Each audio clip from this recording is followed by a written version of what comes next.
first of all. So firstly, can I check everyone in the room and online can hear me? Yeah. Just remind all members that substitutes are required if you aren't able to make the meeting. I believe that Martin Lovell is substituting for Carl today, but I can't actually see Martin, so maybe he's on his way. So as ever, the agenda pack is published on the council website and via ModGov. Just remind members that when I call you to speak, if you state clearly who you are for the benefit of anyone listening, particularly online. I'm not aware that I've got any members of the public either online or in the room, Claire. No, that's fine. The meetings, as always, are recorded in the usual way. We aren't expecting a fire drill today, so if the fire alarm goes off, we're all going to follow Alan out of the building. Okay, and these can you refer to page numbers in the published agenda pack if you are referring to a specific item. Thank you. So moving on to the agenda proper, so apologies for absence. So I've got Councillor Lee Baker is unfortunately unable to be with us today, Councillor Simon Carswell. As I say, I believe Councillor Lovell is deputising, but Martin's not here at the moment. I've got Councillor Andy Sully online, and Councillor Gwill Wren is going to join us online. Oh, Councillor Hart. Oh, I see Councillor Sue Osborne online. Hello, Sue. Welcome and best wishes from us. Right, so I'm going to move on to item 2, which are minutes of the previous meeting. So on this occasion, we've got 2 sets of minutes. I would like to focus first on the minutes of the January meeting, so Thursday the 29th of January. Firstly, for any matters of accuracy, if anyone's got anything to raise. If not, I'll take them as a true record. Any matters arising from the minutes that anyone wishes to discuss which aren't covered on the agenda? Morning, Martin. No. Can I get a formal proposer for the minutes? Tim, seconded Simon. All those in favour? Norman, are you in favour? Yep. Any abstentions or anyone voting against? No. So I'll sign those as a true and accurate record. So now move on to the minutes of the 26th of February. So again, firstly for accuracy. Any member wish to raise any matters of accuracy? Any matters arising from the minutes? No. I have a proposer. Simon. Seconder. Habib. All those in favour? Any abstentions? Anyone voting against? Right, so moving on to item 3 on the agenda, which is declarations of interest. Any new declarations that anyone would wish to make? Otherwise, everything's online for any member of the public to see. No public questions today, which takes us on to item 5, which is progress against the recommendations of the auditor's annual report for 2024-5. Sean, do you want to come up to the front? Yeah. I can kick off, Chair, while Sean's coming up then. So good morning, committee. So this is the plan around the action plan regarding the auditor's annual report. You'll recall that the report contained 3 statutory recommendations, 5 key recommendations and 1 improvement recommendation. So that's what we're tracking. Overall, the number down last year, but the number of statutory recommendations up by 1. So that's what we're tracking.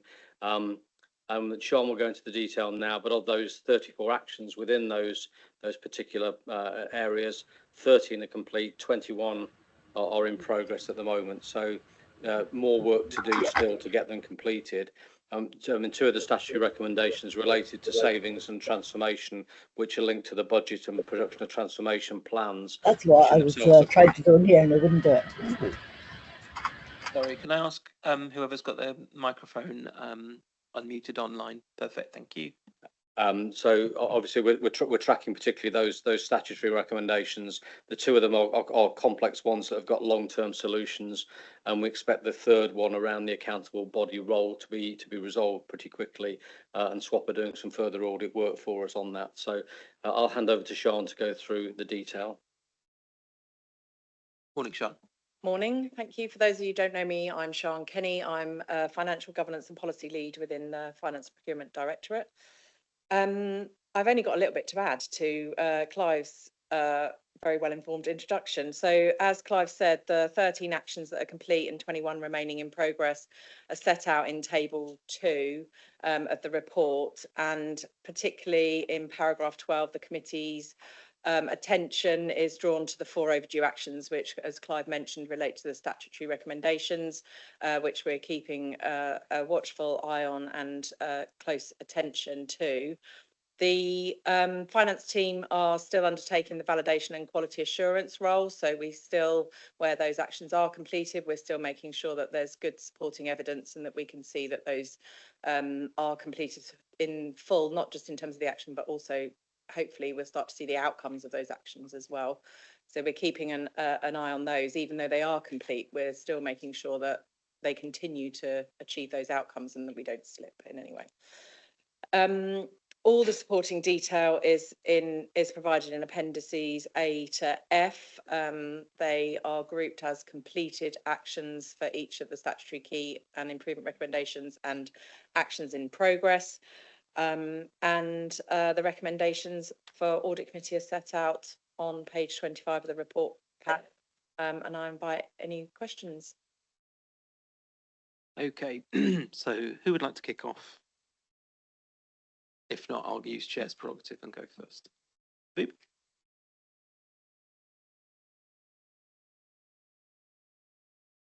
Good morning, Mr. Chairman. If you insist, I'll have a go. I think on page 31, ORG 011 actually refers to escalation of high needs budget pressure. So what are the risks in the short to medium terms, and what are the possible solutions that you're actually looking at? The high needs budget pressure remains a risk area for us. So as you recall from recent budget discussions, government have announced a route through for all deficits being held by local authorities up until March 2026. And that route is through the production of a SEND reform plan. And in return, government should then give us a grant of up to 90%. And in our budget, we've also set aside money to provide for the 10% remaining for the council. So to some extent, subject to that SEND reform plan being robust and government accepting it, just worth saying that the SEND reform plan that government are looking for is different from the deficit management plan that you've approved as full council. The deficit management plan is about minimising the financial impact of the growth in SEND expenditure, and we'll come on to that one in the health check report in due course.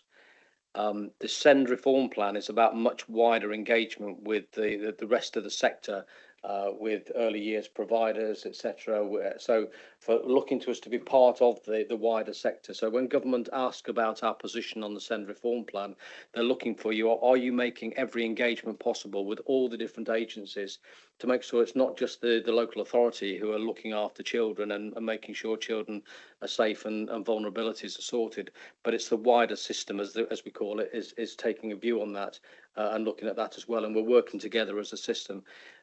Councillor Shearer, you may want to add a little bit further to that, but I'll, in a second. So that's for 26. For 26-27, as you recall from the council debate, I still have concerns about the risks around that. We still have growing SEND deficits, as many local authority, upper tier authorities do. We don't yet have a government announcement that they will fund that at the 90% level, or indeed any level. So it could be anything from 0 to 100%. So we carry the risk of deficits that are growing during 26-27 and 27-28. And at the end of 2028, the statutory override will end, and then we will recognise that on our balance sheet. So that's when the reserves come in. technically, the money it's a weird system, but the money that government are giving us this year has to be held in reserve, and we can't actually apply it to the deficits until 2028. It's a really weird way of doing it. So we can't apply it until the statutory override ends. So we'll be building up a deficit. You'll see that deficit get larger and larger, but you will see a large chunk of that covered by a reserve, which is dedicated and growing until 2028. It's the way government have decided to do it. So we just have to play along with that. Councillor Shearer, do you want to say any more about particularly the SEND reform plan and the work around there? Heather, before you do that, sorry. I'm conscious that Amelia did have her hand up first. If you did want to respond first. Yes, sir. It was just that we've been in relation to the SEND reform plan. Sorry, Amelia. For those of you that Sorry, to for those introduce myself. that don't know you, could you introduce yourself, please? Thanks. Apologies, housekeeping. My name is Amelia Walker. I'm the Service Director for Education. In relation to the SEND reform plan, this is a very new area, so we've only been given the guidance within the past few days, and we're meeting regionally with NHS partners only yesterday. The good news for Somerset is that the expectations around the SEND reform plan that have been published and that came to us a few days ago are quite narrow. The overarching white paper is very, very broad, but the timescales on that are extremely long. They are looking at a decade of reform. The requirements for the SEND reform plan that would release the 90% grant are very limited, and they relate to areas that we already have in train. So there are three main areas. The first is in relation to our capital programme, where Somerset is ahead of the curve and where our existing programme matches the government's expectations very closely. So we are very well in train for that. The second area is in relation to expanding the workforce of educational psychology, occupational therapy and speech and language therapy. We already have contracts with the NHS and we have a highly experienced workforce. There are market pressures, but everyone regionally is discussing the same things. And the third area is in relation to partnership. We have a mature partnership and that working that Clive alluded to across all sectors is well developed around the Education for Life strategy, which Bill has chaired for a number of years. So we are in a very strong place in relation to the immediate expectations of producing a plan by June. Other areas may not find that so easy depending on the maturity of their arrangements, but I think we should feel relatively confident in Somerset that our arrangements are mature and are in a good place. Heather, did you want to add anything? No, only to say that, you know, we have, I was trying to make the point, I think, at exec and also at full council of the number of bits of statutory stuff that are coming through from the government, the new initiatives and stuff coming from the government, exactly as Amelia says. They're fantastic in terms of their very top line, very encompassing. If everything can get done, the whole world for children would be brilliant. But we often get the detail late about what they're actually expecting. And so it's really nice now to have the SEND reform plan explained, so we know the criteria that we're working to, which is really good. And I did just want to say as well, and I don't mind how many times I say it, what I see when I work alongside and oversee what is happening in children's, there is no shortage of desire to get on with this plan and get this one done. They've been starting to work on the few documents we got before Christmas. So there is this real desire to and drive to get it sorted. But you are right, we'll have to be very careful about the various things we set ourselves to do. We've got a DMP that's in place. We've also got the work now we have to do for this, which is very, very important to get sorted and to get that up to 90% support to secure that. It's really important, and it should help us do things well. So yeah, we're on it, but it's a shifting sand sometimes, but we're certainly on it now. Okay, I'll let Sean come back in, and then I've got a queue of hands around the room. Sean. Thank you, Chair. I just wanted to link that org 011 that you refer to the Grant Thornton recommendation, which is key recommendation 2. So that's the relationship that we've got within this tracking and monitoring the progress, is that it's one of the key recommendations that have continued from previous years into this latest report, auditor's annual report from Grant Thornton, and it links to key recommendation 2, which is on Appendix C, page 5 of the report pack. And it's important that we acknowledge that Grant Thornton looked for the robust governance and project management arrangements around this. So whether it's the existing DMP or moves into the new SEND reform, it's that the organisation has the good governance and programme management around all of that activity so that it's transparent and the whole organisation is behind that programme because of the level of risk. Yeah, I mean, this is existential for the council. We have to get this right, and we have to move as quickly as humanly possible to help arrest the trajectory of growth and to try and get the profile into as best place as we can do. Sorry, Amelia, did you want to? Yes, I think it's really important for the committee to be aware that the projections that were set out, there's currently a 12-week consultation on the SEND reform from the Department for Education. The Department of Education previously in previous reform in relation to delivering better value or the safety valve had an expectation that there would be reductions in the volume of education healthcare plans, that there would be reductions in the growth of expenditure.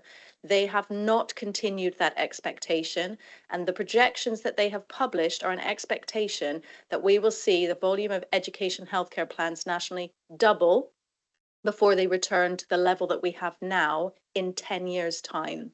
So the expectations about what that trajectory looks like nationally have radically changed. Okay, that's helpful. Right, I've got a queue of hands around the room. So I think Tim was first. I've got Fiona. I've got Simon.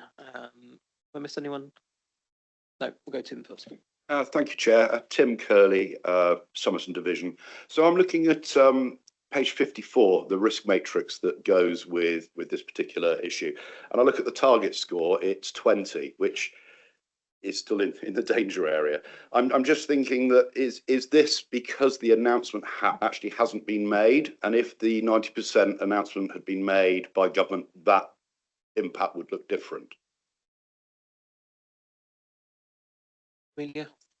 Yeah, so that risk target was set before the announcement. So I think we need to review the relative risk. I think from the conversations with the DFE yesterday, regionally, it's clear that they are not aiming to deprive any local authority of the 90%, and they are maintaining a single payment, a single level. Previously, they had suggested it might be below 90%. They have taken that off the table.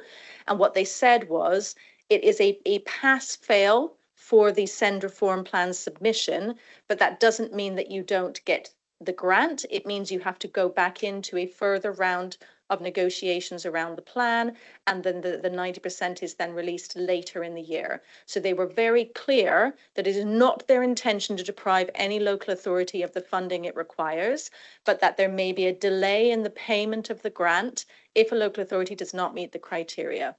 At this moment in time, we'll have to make an assessment against the very detailed criteria we received only yesterday, but an initial look at those, we should be optimistic in relation to our current position. We will then have to review the risk overall. Tim?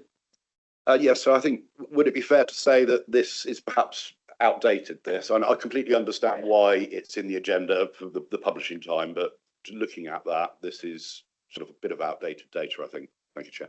I think the correct way of looking at this is a rapidly evolving situation, and perhaps we need to reflect that. Clive? I think, Councillor Curley, with the proviso that for 26, 27, 27, 28, we have no announcement yet of any grants, so we will still be building up deficits in excess of £70 million per annum with no announcement. So the risk is around, were government to change the rules around that. If they were to carry on paying 90% in each of those years, we will be okay. If governments start to reduce that by any amount, then that will create further problems for us. So there is still a risk there, but the risk up to 2026 is closed down, as Amelia has sorted out, as described. And as Clive says, with the scale of those deficits in 26, 27, 27, 28, that potentially could exceed our available and usable reserves, which would trigger a 114, which obviously is a major concern for this committee and for council. Right, who's next? Fiona? Yeah, hi, thank you. So Fiona Toms, co-opted member.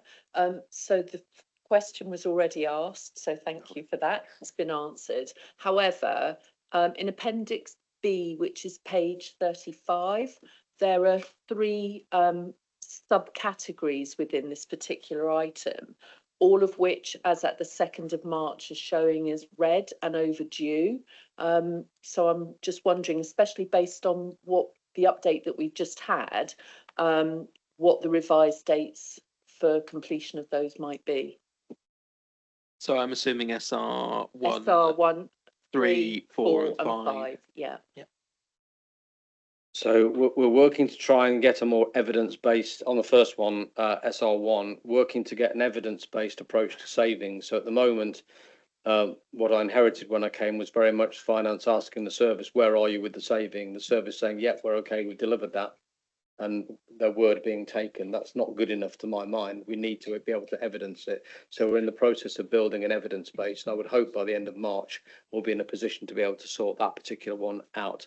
In terms of the training, it's an odd one, that one is, because we provide continual training to people. There are training modules out there. We require training before people come onto the system. But you can never really close it because you've never really carried out the training. So I think we'll need to agree a criteria with you as to what success looks like, that we do have a regular program, we do have good attendance, etc., and that will represent closure. But I think we need to think about what the closure criteria would be on that. And then updated policies for the use of reserves, flexible use of capital receipts. It's mainly the reserves policy hasn't been written yet. It's something I've reminded the team of, and we'll come back to you very shortly with that. So there are many reserve policies around the country that we can work to. I've developed a number elsewhere, so it's not particularly difficult. The SIT for guidance on reserves is quite straightforward, that you have to have a reserves policy, which puts reserves under the control of the Section 151 officer. But also you need to be able to detail every reserve, what it's being held for, what the criteria for releasing that reserve will be. And part of it is us sorting out the number of reserves, because we have lots of what I would call jam jars sitting on the mantelpiece, so lots of reserves, and we're trying to rationalise them into fewer, more meaningful, larger pots then, and we can define what the use of that is. So again, by the end of March, I would expect, so by the end of April, I'd expect that one to be done. So. Okay, Simon. Thank you, Chair. Simon Coles, Taunton East. I need to just check something with the monitoring officer first. I may have to make a declaration. My wife is the deputy Senko at a local nursery. So if I speak about something, I don't know whether I should declare that first. No? The monitoring officer has confirmed that you don't need to declare that. Okay, thank you. Though I think you already have. So I am, well, I mean, I am aware that there are inordinate delays in getting specialists to come and see children in the nursery where there has been a request for speech and language and other aspects of EHCPs. Now, what I'm not seeing is an increase in staffing, an increase in occupational therapists, speech and language therapists. There's been inordinate delays in getting those people into schools to look at children. And I'm wondering where that is, because I haven't managed to find it anywhere. okay, so I guess in terms of our role for audit, we need to seek assurance. So you're seeking assurance that it's covered somewhere in the plan. Amelia. I'm happy to take that. You're not wrong that there are significant shortages in capacity in those areas particularly. And I think that has been recognised by the government. So in the announcement, in the consultation, but what is coming forward prior to the consultation is an allocation to the local area specifically for educational psychology, speech and language therapy and occupational therapy. The funding simply has not been there locally to be able to fund anywhere near the level of demand and need within the system. So our understanding is that nationally there's been allocation of £1.6 billion for this purpose. The main concern regionally is that these are all areas where recruitment is highly constrained. So the professionals with the qualifications don't necessarily exist. There are professionals in the private sector, which has generally had preferable terms and conditions and higher pay. So there may be, with more money in the system, that some of them choose to come into state-funded work. But there is a significant sum of money that has been allocated for immediate deployment across the country. Thank you for that, and that is at least encouraging. What worries me is that statement could be applied to virtually any section of local authority. People that know me know that I'm fairly heavily involved in planning, and we have been seeking planners at all grades, particularly the senior grades, quite assiduously for a number of years. We don't appear to be on top of the problem of poor pay and conditions, terms and conditions for people working in the public sector. And it is a real worry, because unless we can get people to come and work in the sector, we're not going to get on top of it. Thanks, Simon. Okay. Quick response, Heather. Super quick, absolutely accept what you're saying, Simon. You're exactly right. I think I just wanted to kind of flag here, and this is not really, it's straying out of your remit in some respects, but there, we do have the pay and grading work, which we are, but like, I don't know, a year into an 18-month plan on pay and grading, which may address some of those issues about getting the pay levels right. That doesn't take away, however, the fact that we are in the interim struggling, obviously. Okay. I'm going to move on from this specific area for a moment. So are there any further questions on the rest of the report? Oh, sorry, Andy. By the way, apologies to anyone joining us online. I think we're having some issues with the cameras in the room. So apologies if you can't see whoever's speaking. Unfortunately, you've got me on screen. So Andy. Hi, thanks, Chair. Just a quick question around this SEND issue.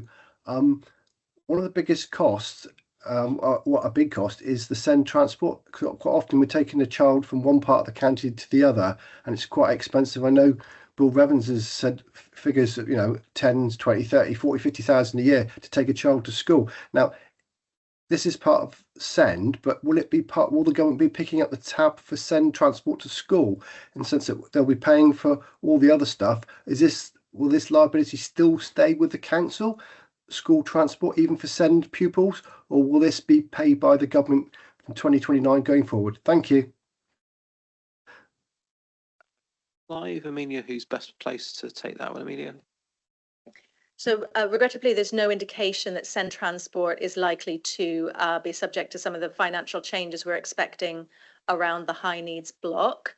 However, we are the investment in capital is intended to create specialist provision locally in local schools. A lot of the cost comes from transporting children to special schools. The Southwest has the lowest density of special schools in the country by quite a significant margin, almost twice the sparsity.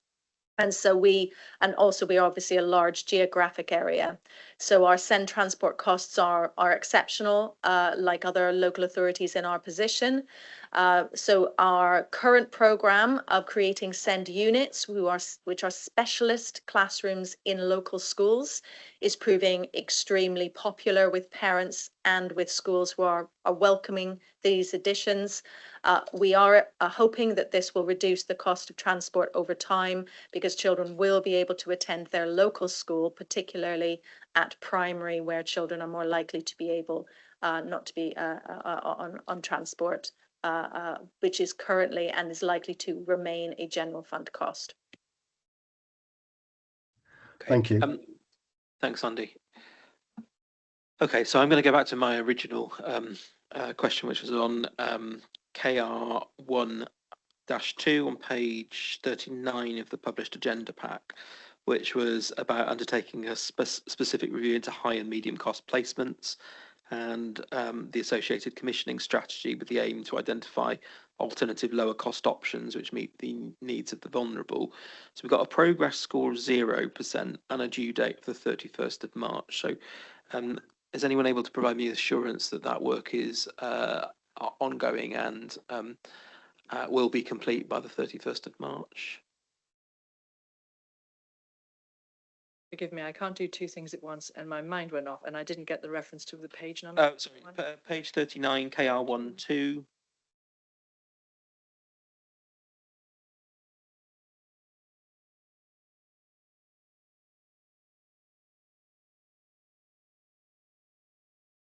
I think I do know the answer to this one, Chair. Thank you very much. This, oh, sorry, this is pertaining to the, I think this is to do with the Newton work into the high cost placements for children's homes, as it were, and for that placement, which I understand is, it's been accepted just a month or so ago, I think, if this is the right reference. It was accepted as a business plan about a month ago, I think it was. The intention is to start it like as a 4-month accelerator program as part of the Newton work, the initial Newton work for us around improving our high cost placements for children's homes. It's waiting until we have our member of staff back from her, I think it's maternity or illness leave, at the beginning of April, because it has to be not just done to us with, Newton would never do that. They want us to work alongside our key employee. As soon as she is back into the business at the end of March, that work will start for 4 months. If it's that particular job, it was put back. We wanted to start it, I think, by the beginning of March to get it done, but I think that one, now whether it's, that's my understanding about it. I'm sorry it got the 31st of March in there. This might have been when it was put in originally that we need to do a high needs assessment or a kind of a deep dive on this. That would have been determined probably about November or December, maybe even October. But as things were flowing through with the work for Newton, it became it developed into a 4-month accelerator, and it's been agreed, as I understand it, to start from the end of March, not be completed by the end of March. So it is in track, but we needed to have our member of staff back to work alongside because she's the most able person. Okay, so Sian, just in terms of process here, just bear with me for a second. So if, as Heather is saying, that isn't agreed at 31st of March, who's responsible for updating IdeaGen to make sure that the due dates are accurate and the progress scores are accurate? How are we assuring the process here? Yeah, so Councillor Shearer is right in that in the response to Grant Thornton when we received the audit, the plan was originally that this would be completed by the 31st of March. So that's, and the DCS Claire Winter signed off these actions as part of the executive leadership team in the response to Grant Thornton, which was then presented to an audit committee in December this year. So we were slightly earlier than previous years. The note that I've got on the IdeaGen system from Claire Winter is that Newton are working with the service to undertake deep dive reviews into all residential placements, and that this work will take 6 months to complete. I wasn't aware of the timing of the post or so that's a piece of information that we need to now update into IdeaGen, and it's the action is assigned to Claire. So Claire needs to review that, and she needs to come back to myself, Clive, the Statutory Officer Board, and say, this is the reason for the delay, and we're not going to hit that original target date, and propose a new target date, which will be up to the Statutory Officer Board as the oversight board for this particular action plan. If they approve that and say we can understand why there's been a delay and the new target date is reset, I can then do that in the system, and it will be part of my report to Audit Committee in one of these regular reports to say if any of these dates are changed, it's been approved and the oversight has been undertaken by the Statutory Officer Board, and we've adjusted the due date, and we are now monitoring against that revised due date. And that should be the progress. That should be the process with all action plans in IdeaGen. Wherever the oversight sits with an officer board, any action owner should make a proposal to that oversight board to say, these are good reasons why. Otherwise, we continue to report them as overdue if we feel that the original target date is still the target date and we've just not met that target date. But if there needs to be a change in the due date, the target date, then that can be approved through whatever the oversight board is, in this case, the Statutory Officer Board, and then reported to transparently to a committee executive, wherever the action plan's sitting in terms of that reporting mechanism. So the challenge back in terms of so service say this isn't deliverable by this date, it comes back to statutory officer board, and the statutory officer board need to be assured of that being fair and reasonable. Yes. Okay, so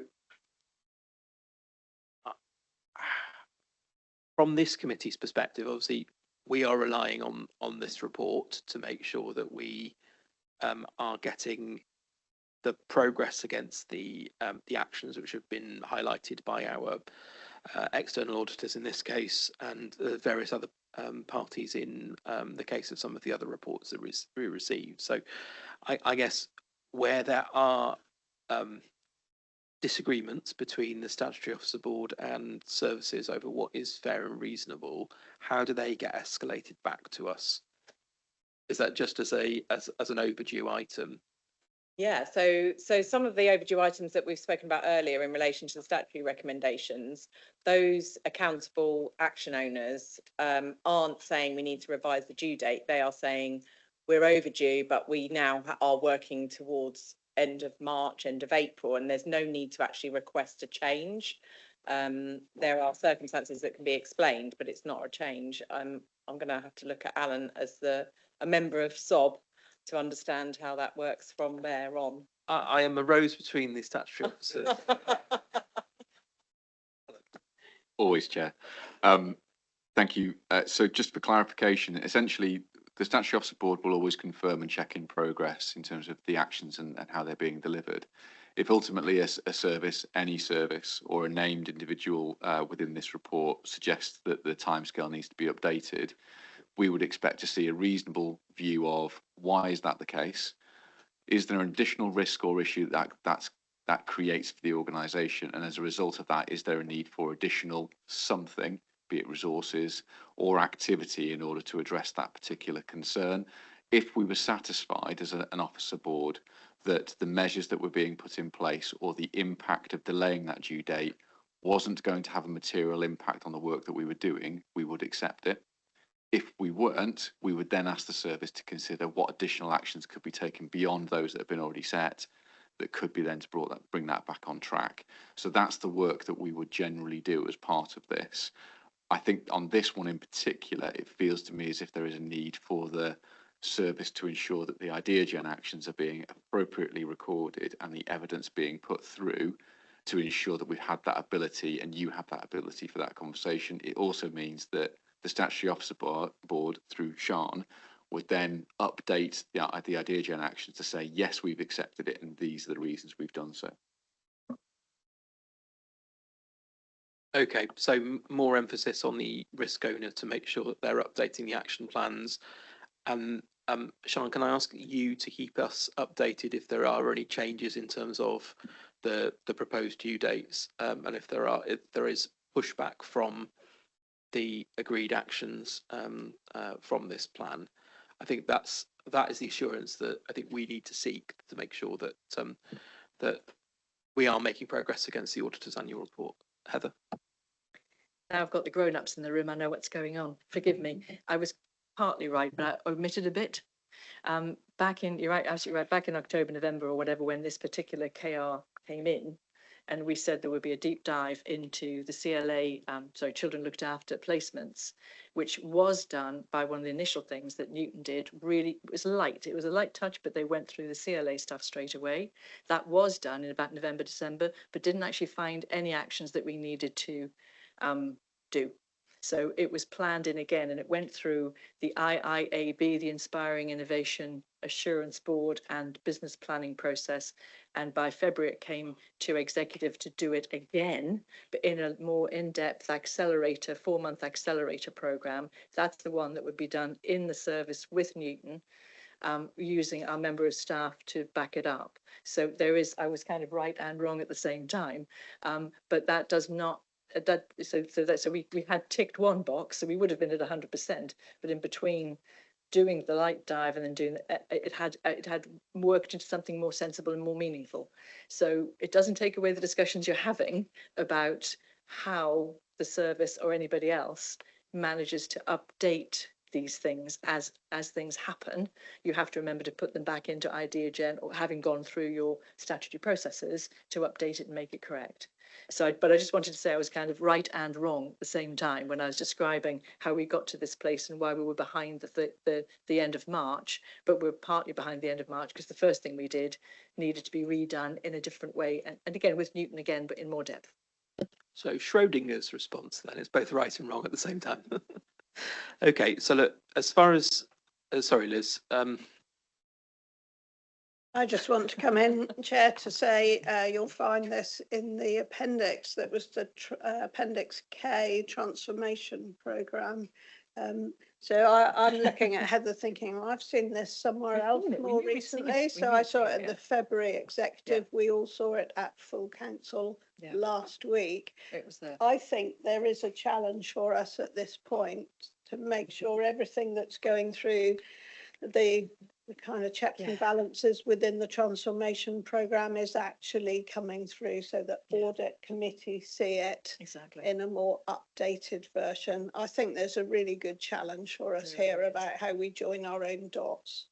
Yeah, so in terms of our internal controls, this is a key part of our internal controls and this committee's work plan. So we really need this information to be up to date, and we need that level of challenge back from whether it's the Statutory Officers Board or other assurance boards to make sure that, as our auditors have said, pace is absolutely critical to both the transformation programme and the savings pipeline. So we need to make sure that there is not undue slippage from those agreed deadlines. Now, we all understand, that in large and complex organisations that things will happen and key people will be unavailable at the most inconvenient time, because that's what happens. But we need to absolutely have assurance that that those checks and balances are being applied appropriately. So if, for example, there is pushback on one of the statutory recommendations, I would expect there to be a much greater level of challenge back from the Statutory Officers Board than if it was an improvement recommendation. So we need a proportionate management response to make sure that that we are focusing on the things which are critical to the future of this organisation and building back assurance for our residents here in Somerset that the council is on the right track. Right, so I've got a couple of hands. I've got Norman first, who's been very patient with me, and I'll come back to Fiona and I'll come to Habib. On the same track as you, Mr. Chairman, and following up on from what you were asking and have answered. But I did have one more theme, and that was delivery eventually at the end of this. How much of it can we twin track along the way? Are we twin tracking effectively? And I ask that because I'm a member of Oak Academy out at West Monkton, which has, as you know, a big involvement in special needs. We are saying, great, we've a local provision for primary school, very much approve of it.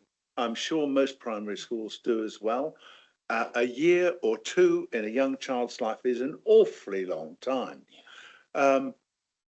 We've got a solution or an area of solution that could be started on tomorrow if the will was there and the money was there to do it. Spare bit of land, get another building up on it, and we could start taking them next September. Are other schools in a similar sort of situation? Are we looking to see what's available? Like I say, how much work further on than what seems to be an awfully big paper trail, I'm sorry, and necessary work. But otherwise, some of this delivery isn't going to be for 3 years. So how close are we to getting something going?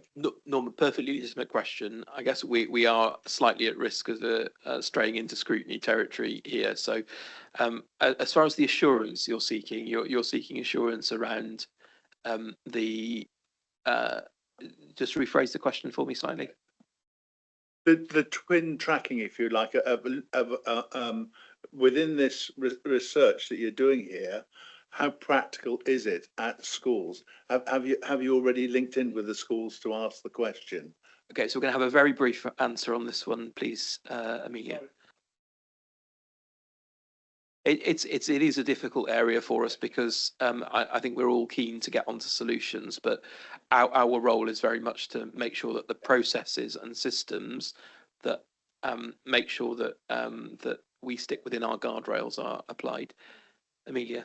So I won't go into the detail then of delivery, but in terms of our program approach, we are prioritizing things that can be done quickly for the reasons that colleagues have identified. Speed is of the essence, which is why if you look at the program and our strategic theory of change, this is about identifying opportunities, and all of our multi-academy trusts are talking to us, speaking to the MATS multi-academy trust chief executives this week about identifying opportunity. We have now 30 schools in the pipeline.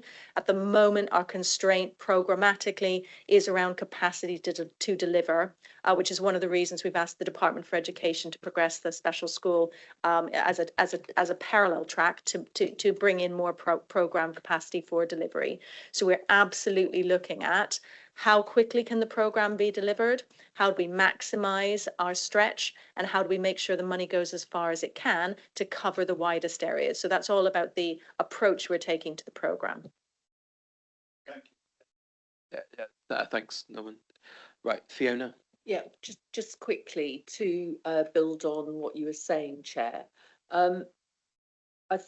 For me, when I spent a lot of time going through this pack, the number of items that are due by the end of this month that have 0 or less than 50% is a real concern. And I think it also strays into agenda item 6, which again, when you look at the date that the original reports were raised, and they were for the year 23-24, we are now coming into 26-27. We're almost going to skip a couple of years and head in. To me, this is more than housekeeping, and I just wanted to raise that as a real concern, that as the action owners, they have an absolute responsibility to make sure that the systems are kept up to date and actually do the actions. And if there is a challenge against the action, then to raise it through the process accordingly. Good point, well noted. Thanks, Fiona. So, Habib, was there a hand from yourself as well? Thank you, Mr. Chairman. I'm just referring to what you stated earlier. Are we therefore considering that KR1 on Appendix D is going to... Can I have a page number, please? It's 39. Yep. Okay. Thanks. It's actually it's not going to be green, so is it therefore going to be red? So to reflect exactly what is happening, or amber, and the progress bar and the due date to be revised accordingly for our future report, so we can actually know exactly where we were, where we started, and where we're going. Just gives us a clear. Sean, can you clarify, please? Yeah, so the process needs to happen internally between the action owner and SOB, and that closed off. If SOB decide that the due date needs revising, it will be updated in IdeaGen, and I will report that clearly to Audit Committee that a revised date has been approved through the appropriate process, and we'll be then monitoring against that new target date. In which, if that is the case, then it will be continued to be monitored or reported as in progress with the green arrow. If SOB make the decision that there are alternative ways of meeting the due date, or there might be a small, but the due date doesn't change, then it will go into being reported as overdue after the 31st of March, and that is what will be reported to the Audit Committee. So either I will be open and transparent with whatever decisions made at SOB, and the monitoring will then follow that decision. Okay, thank you. Claire, welcome. Yeah, just in relation to that action around a specific review for high cost and medium cost placements, it might be helpful to just explain that one, because it sort of gives a view of quite how difficult some of these actions are to to be more specific about. So the action was a specific one around reviewing medium and high cost placements for children in care. I actually do that activity every 2 weeks on an ongoing basis, but this requires me to do something different. So we did a commissioning strategy in 2024-25, which looked at the medium and high cost placements and put in mitigating action. It was for some reason agreed that that was not enough in itself. And it's been agreed, I think this month, that what we will do is use the Newton work as the specific action to review high and medium cost placements. So the 0% is because there is no specific boundaried activity that I can point to that is acceptable to be put into that report. But I want to reassure you that there is activity. Every 2 weeks, I review all those placements with commissioning and operational managers, and we work to reduce costs, to move children into lower cost placements, to get children home. So that activity is ongoing. It's just that the audit action, it's been decided, needs something that's very boxed, very, very evidence-based in a report format sort of way that isn't enough from the commissioning strategy. So is now the Newton report, which will be the mid-date for that will therefore move to the end of June, because that piece of work will be done by the end of June. So I hope that explains. Yeah, no, that's helpful context. Thank you. Right, so I'm going to move on a little bit from this area unless anyone's got any further questions. Is that all right? Yeah. So I just wanted to ask about SR3, which is the life battery accountable body issue, and whether we are in line to complete all outstanding actions by 31st of March. Who's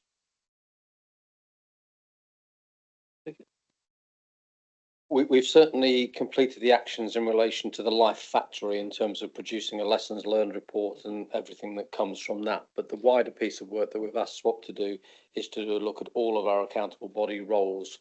I think Alice has just left the room, but and I can't recall the date now on which they're due to report. So closing that out completely will rely on that SWAP report to say, are there any further lessons learned?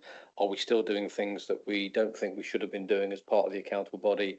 And the monitoring officer and myself are developing a guidance for anyone involved in the accountable body role to make sure it's clear what you're supposed to be doing, how you're supposed to be doing it, etc.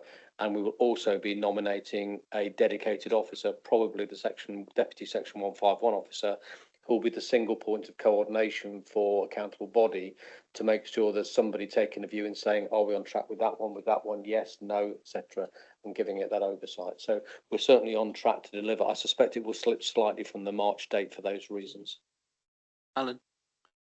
Thank you, Chair. So just to add to what Clive has said there, in addition, there is a decision being taken or being presented to executive on the 1st of April, so slightly beyond the dates regarding company governance, because that was key. So a process and the agreement to establish a committee to have oversight of that matter is being put forward as a recommendation to executive to address part of SR3, and just to bring to life how the accountable body element will be reported. There'll be a separate proposal made to executive that they consider potentially on a quarterly basis an update regarding all progress with accountable bodies. So in addition to the work that Clive has set out in terms of how we bring that forward, how that is then reported, the likely outcome will be through executive. So that's following conversations with legal officers, myself, Clive and others around the best approach. To set up another committee simply to look at accountable bodies feels like quite a step forward, when actually under the Constitution and to be frank, the regulation, it's a matter for executive to have oversight of. No, fair enough.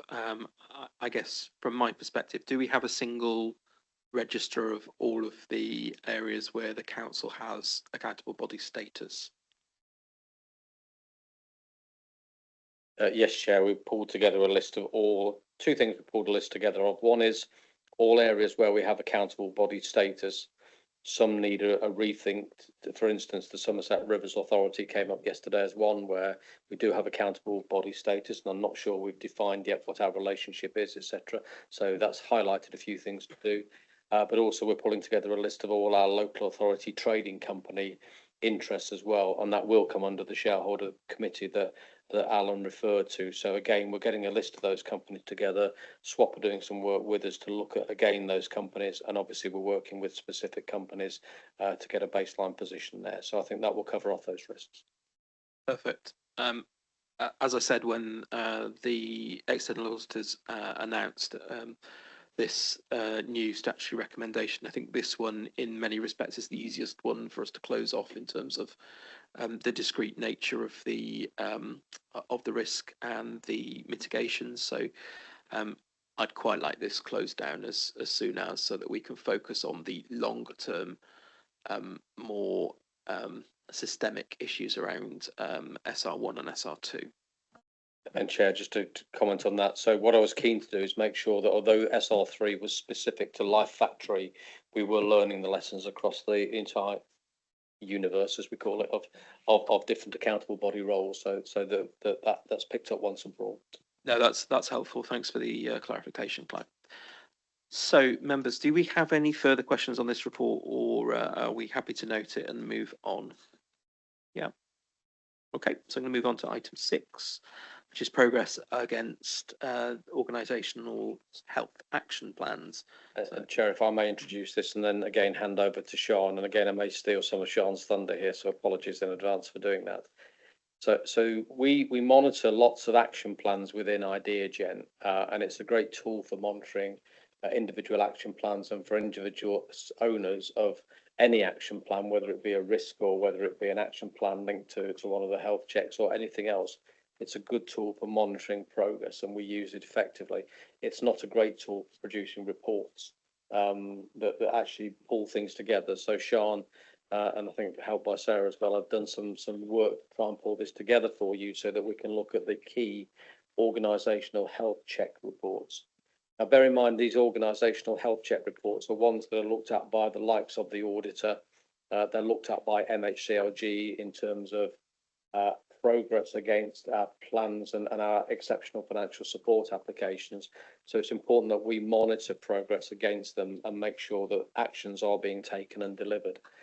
This report is a first attempt at doing that. It may have deficiencies, it may need refining, and we accept that, but I thought it was better that you had something to critique on the table rather than talking about the theory of what we're trying to do. If I turn your attention very quickly, this is probably where I will steal Sean's thunder, to Appendix 1 and the summary of the action plans. These are the plans that we think come under the remit of these organisational plans. And of course, attached to the current exceptional financial support that was granted to us on February the 21st, whenever it was. I've forgotten the dates now. But government have said that CIPFA will be doing a further assurance review into finances and governance. So there'll be a further one to add to this in due course. Now, what we'd like to do is, rather than have year specific, that where we've got CIPFA assurance reviews or annual audit reviews, etc., that we just batch those together so we can see them, because we're in danger of some being historic or repeated. And so I think there's a bit of work to do to tidy these up into more blocks for you.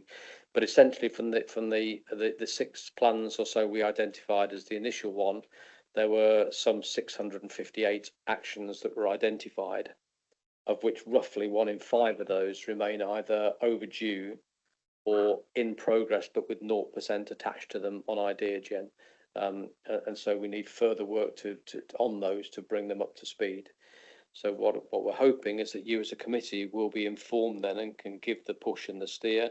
But we're also hoping that it will give the necessary nudge to senior officers to make sure that you do the actions and you update IdeaGen so that when we report on it, we can report on this in a fairly straightforward way. Sean, I've probably stolen all of your thunder in saying that, but over to you to say anything further you'd like to. Thank you, Clive. Yes, you just said that. Yes, you said that. Yeah, so I think some of the conversation that we've just had, and you pointed out earlier in the previous item, lend itself well moving into this item.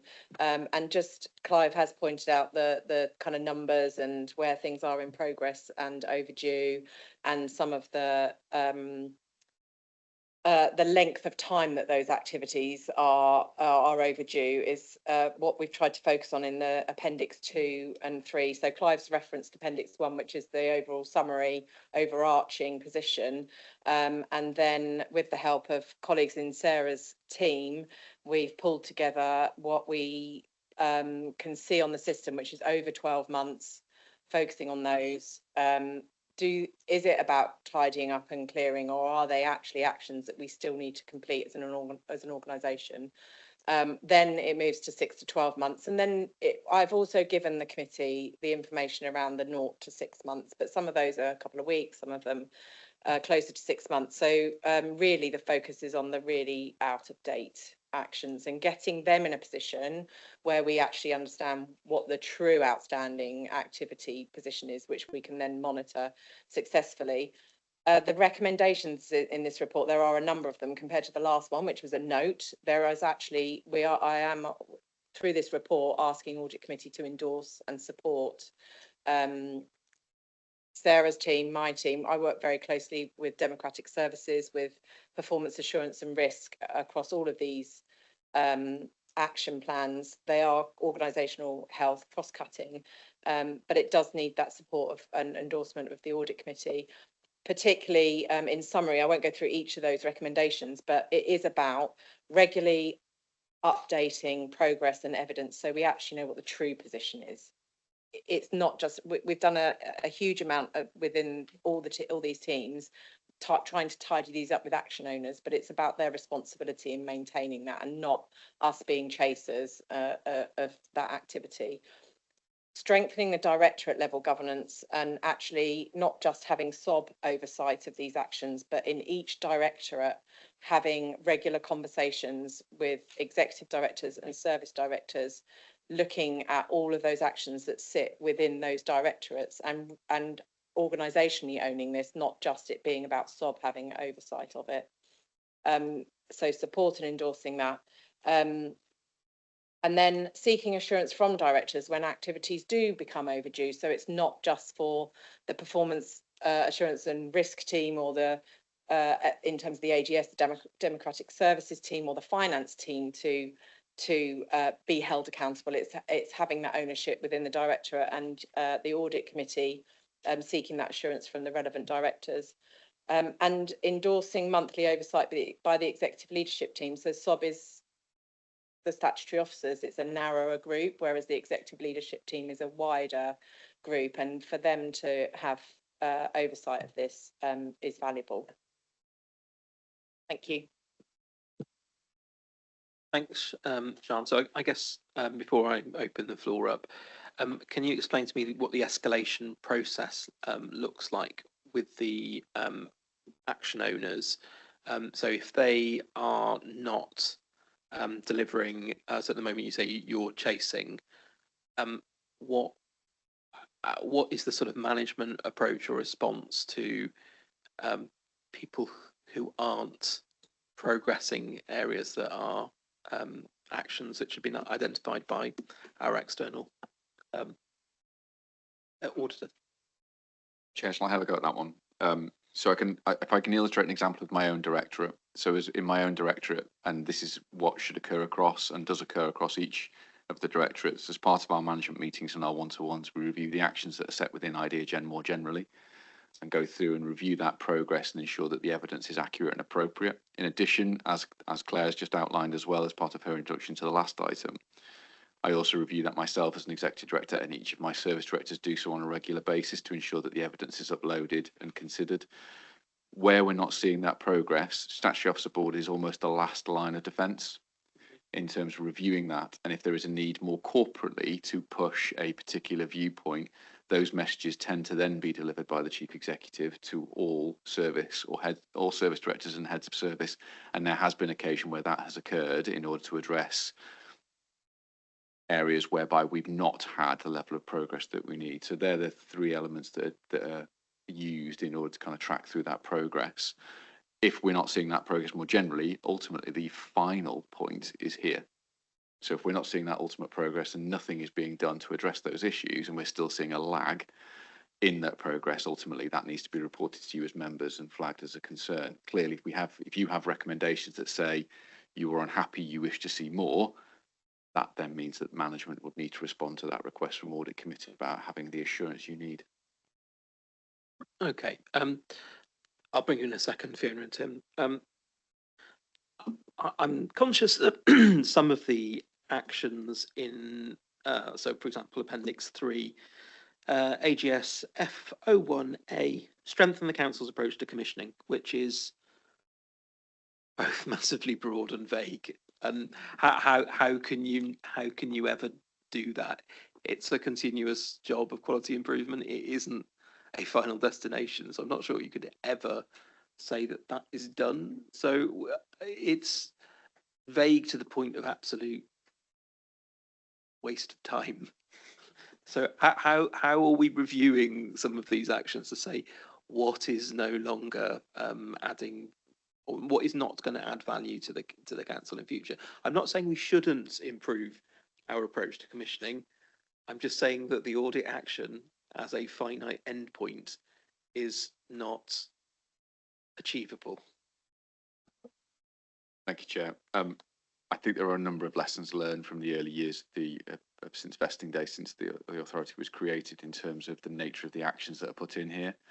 So in a number of instances where we've seen, certainly from an external perspective, we've seen a number of requests come through for improvements. Those improvements have been, quite bluntly, reflected straight into IdeaGen and accepted as actions. I think we as authority are learning a lot as a result of that, and we need to be far more challenging of those recommendations that come through, not necessarily the substance of them, but the accuracy of the statement, and be really clear how we're going to deliver that to address that exact point that you've made. So, for example, and against the commissioning one, which is levelled, I believe, Chair, at me. It was actually the chief executive is managed. Oh no, yeah, I guess that's you. Yeah, bad luck. Wasn't the Liberal, Alan. All roads, Chair, all roads. I think part of the issue here is ensuring that we do take the consideration of how that's going to be done. Equally, we're not, and pardon the expression, but making it up as to how we're doing it. So seeing the action, then say, well, how are we going to fix that one, and addressing the evidence? We need to be far more deliberate in the view. On that particular point, though, I am now satisfied that we have commissioning plans both in place for adults, children's, and to the large extent within place as well. We also have the development of the procurement forward plan, which addresses those issues. So I think that one is progressing, but it's one that we do need to capture. But it is about, to your broader point, being far more direct, far more challenging when we see internal, external recommendations come through and saying, that's great. What do you actually mean, and what would good look like, so we can reflect that within those action plans? I think we've been too ready as an organisation to accept that and move on and try and address that issue without that absolute clarity at the front end. Okay, so thanks for that. I will bring Lindy in when I've got Tim and Fiona in the room. Lindy, so I haven't forgotten you. Okay, so appreciate your assurance around how that should work, but who will do the sense check on what's going into IdeaGen? Is that at an officer level? Is that at a board level? Where should that sit? So I think between Sarah's teams within finance and procurement and democratic services in terms of the AGS, all of these organisational health action plans have an overall action plan owner with an executive director, or maybe in some cases 2 executive directors linked to that overall action plan. And then within that, as Alan said, a lot of these are the recommendations. What we haven't done through the system is define the actions in response to the recommendations, and then applied definitions and making sure those actions are smart. And we focused on some of those action plans. So I've done work with specifically with the auditor, the AAR, with the auditors one, trying to make those actions smarter and defining them within the IdeaGen system. A lot of what's in the report describes, so this is the AGS from 23-24. We've actually just approved the 24-25. That, Scott, is saying that that's going to be input into IdeaGen, and it's between the three of us, between Scott, Sarah and I, to make sure that we're actually using IdeaGen to its full potential and describing an action in response to a recommendation as opposed to just the recommendation itself. And within that, there are fields that we can then set out what that means in terms of specifically that action, so that then we can start performance monitoring against a defined action as opposed to a more general recommendation. But as Alan described, we chucked stuff into IdeaGen when we first decided that that was our tool. We had lots of things on spreadsheets, Word documents, papers, and we chucked it all on, and we didn't really do the work to then say, but actually, how does that spit it out of the system? What does it look like when we produce these reports? It seems like a waste of time to go back and tidy the AGS for 23-24 up when it's going to be superseded with the AGS for 24-25. And Scott's still, he's not now ignoring any actions that are outstanding from the AGS in 23-24. They are pulled through into the 24-25 one. And at that point, it's an opportunity to tidy up the system and make sure we're using it in a way that then when we report out, we are clear and the action owners are clear what it is that they're being monitored against in terms of achievement, and not just the action but the outcome. That's helpful. I guess, sorry committee, I'm speaking for you, I'm doing far too much talking today.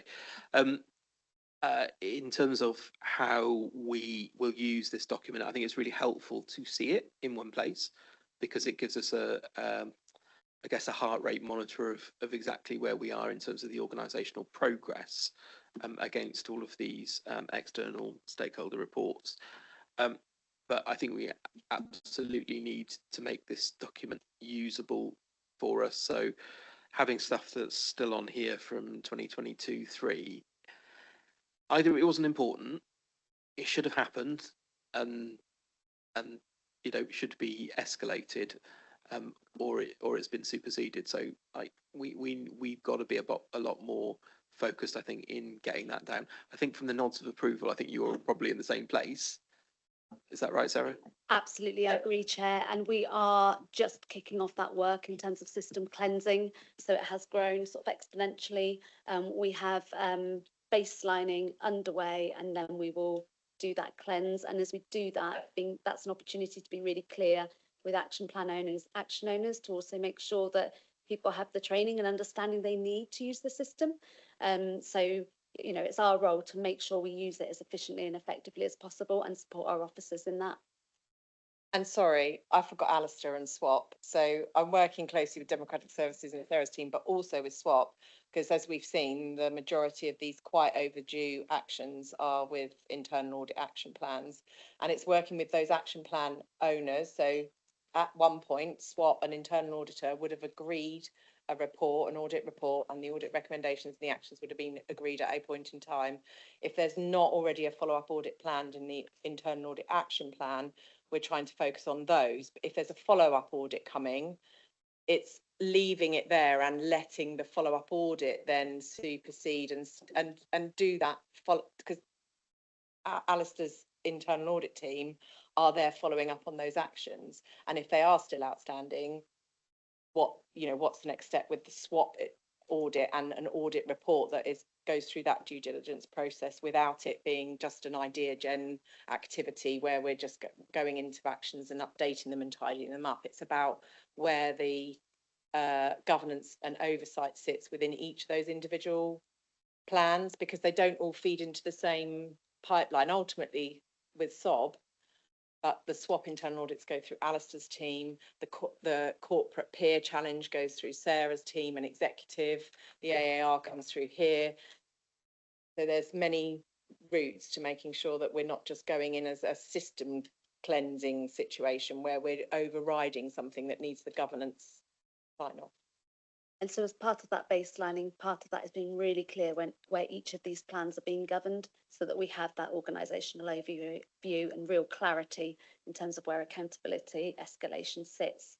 So hopefully that will really help us move forward. Thank you.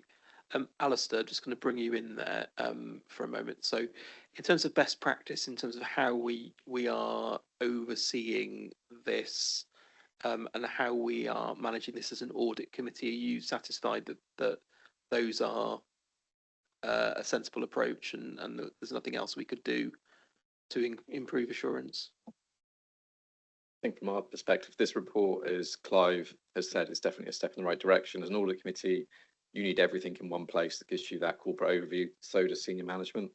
So having this type of report that will also go to, hopefully SOB will oversee it as well. So it's got an overview. The only thing I would say this report doesn't currently do that might be of interest is obviously not all recommendations are born equal. So we do rate ours in terms of priorities 1, 2s and 3s. From an internal audit point of view, we've always tracked where we've given limited or no assurance. So when Somerset Council was formed and things were put into IdeaGen, you are now monitoring all recommendations, whereas historically we only monitored in the limited no assurance ones. So just to give a bit of an explanation around how internal audit should work, we should have a risk-based approach for how we follow up on recommendations, and that is why we do follow up on limited no assurances, and those are in your progress update reports you get. There are a number of these that are outstanding that relate to reasonable assurance areas, and again, they aren't ones that we would particularly be following up. So I guess in terms of good practice, for me, from an internal audit point of view, it's just pulling out the ones that are a priority and we track through. But I think this is a massive step in the right direction. As I say, as a committee, you need to have that overview of everything, and so does senior management. Great. So on the prioritisation point, is that something that could be captured in future iterations? We do that, double do's. Within IdeaGen, we've set up a field so that we can identify whether they're priority 1, 2 or 3 actions, and we have a separate dashboard for SOB just to look at the priority ones. So this is all, but we have created a dashboard, a portal that can focus on just the priority ones, which picks up Alistair's point. So we use the SWOP internal audit categorisation for those priority ones. With the AAR, we've said it's statutory and key recommendations, not improvement recommendations. So the improvement recommendations will pull through on this organisational health dashboard, but only the statutory and the key recommendations will pull through on the priority 1 actions. And we've applied similar criteria to corporate peer challenge, SIP for assurance, and we've tried to identify where they are high risk priority 1 activities. One final point, I'm sorry I'm labelling this one, but I think it's important, and that's I've tried to engage with my fellow scrutiny chairs, so I've got Gwyl online who will bring in a few minutes, and that's to try and make sure that they understand what outstanding audit actions are in their scrutiny area of responsibility, so that they can start building into that sort of prospective thinking and work plan, how we can assure ourselves that we've addressed the issues which are outstanding. So is it something that we could do to either pull a report that separates out the actions via scrutiny committees, or that we can keep the scrutiny chairs apprised of any particularly the long-standing and high priority actions? Alan? Thank you, Chair. I think clearly, yes, we can set that out. I think what we can do is produce a report that goes into the internal meeting between yourself and the scrutiny chairs. One of the changes that, as you know, we're making to scrutiny following the adoption of the change in terms of structure at council is effectively creating a more forward look associated with scrutiny. So I think it will assist with that. So we'll make sure that's put forward into the next meeting if at all possible. Thank you. Right, I'm going to shut up and move on now. So Tim and then Fiona, and then I've got Lindy and Gwyl online. Thank you, Chair. I have to say I'm intrigued and disappointed. If we go to page 59, we have a look at the children missing from education. I think that's been due since 22, and we're still showing no progress against it. That's the disappointing part. The intrigue is at the very bottom, it says an option includes creating a suite of ... Yeah, a cliffhanger for us all. I wonder if that could be clarified, Chair. Thank you.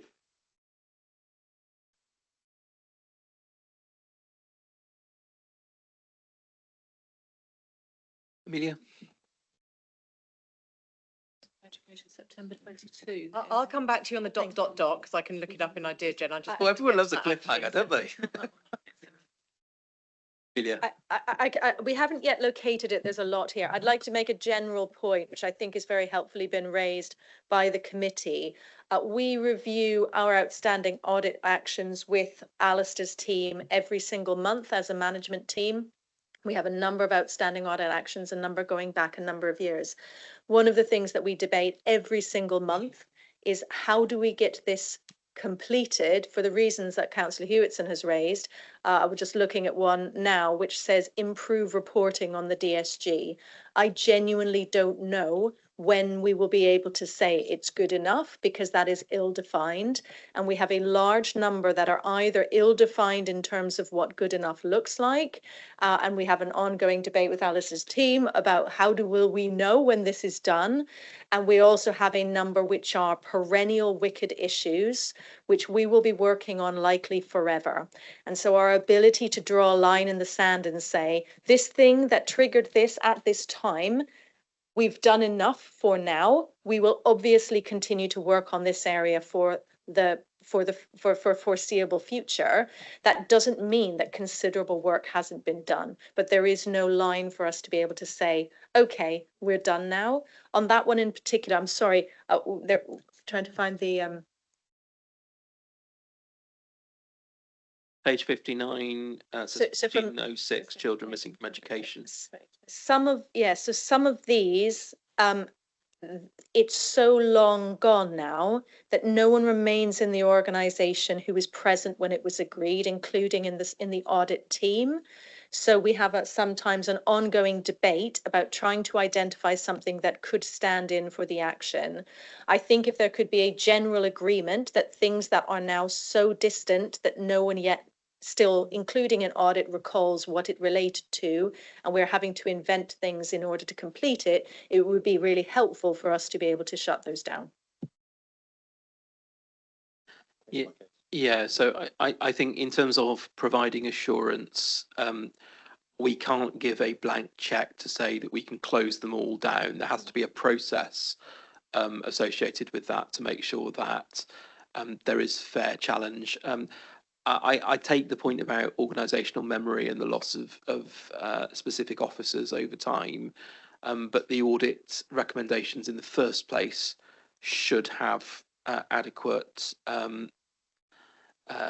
detail associated with them to understand some of the outstanding issues. So I think what I'm saying, and maybe the committee can agree or disagree with me, is that we need to continue to look and refine how we deal with some of these longer standing issues, that we're all agreeing that some of the vagueness and lack of specificity in the audit actions, and where you've got things which are continuous quality improvement processes, which are by definition continuous, you've never finished them, that they are perhaps recorded in a different way or monitored in a different way, because I'm not sure we can ever, as Amelia's highlighted, we can never close that action.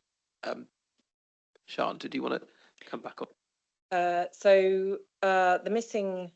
and then I'll come back to some of Amelia's points. So the missing ... is, come off it now.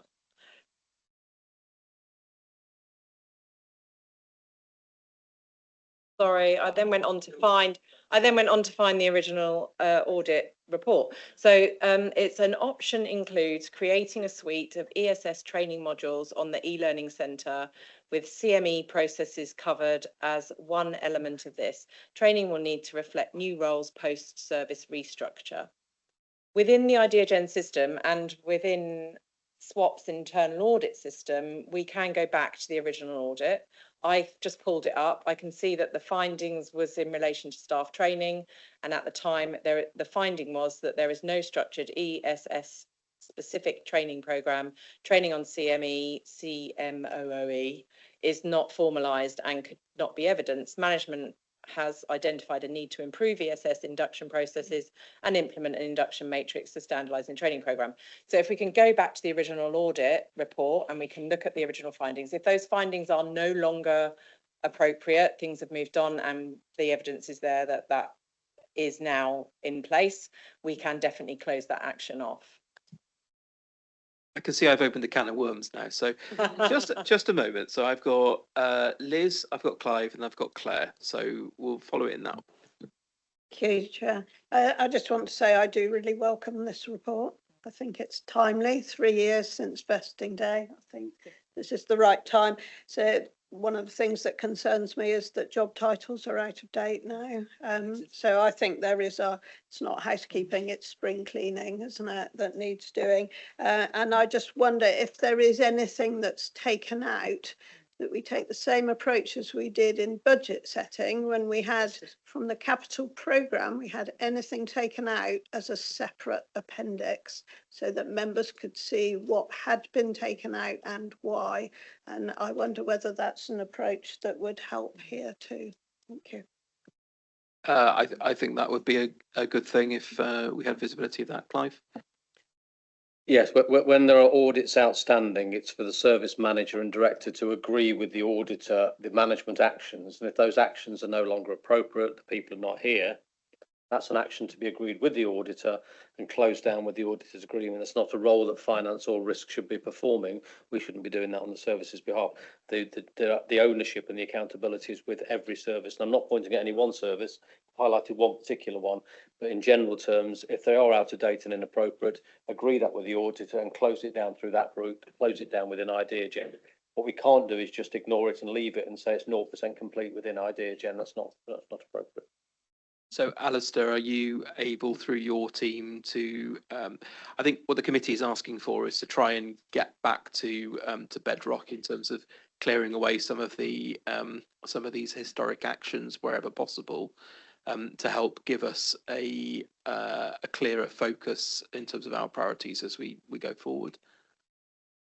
Yeah, absolutely. I mean, the organisation is changing all the time. Risks are changing. These actions were to address risks at that particular point in time, and obviously if those risks have been mitigated and changed, there's legitimacy for closing an action off. What we did agree at SOB, I think in November, December time, I took a protocol that outlines the follow-up process and changes to dates and closing off actions. That will be going live from the 1st of April. I will share that document with members of the Audit Committee as well, so you understand exactly how we do follow up on actions and how we would engage with executive directors in terms of closing off actions. Thanks. Claire. Just to reassure you that action, it has been completed and was completed in September 25. Sadly, I am one of the people who does have organisational memory. And the problem with this is that the education engagement team, which is what this relates to, was restructured in 2023. It's restructured again in 2024 as part of the corporate restructure. It moved from education to social care. And that action is now assigned to the Head of Service for Prevention and Youth Justice, which is the appropriate place. It was integrated into the social care team in April 25, and the training for the whole of that service was put in place and delivered by September 25. I think, again, it is an indication of when things change, as Alistair's saying, and actions get moved between different people in the service who don't recognise the original action because they weren't involved in the original action, it becomes quite difficult to identify, what should be happening.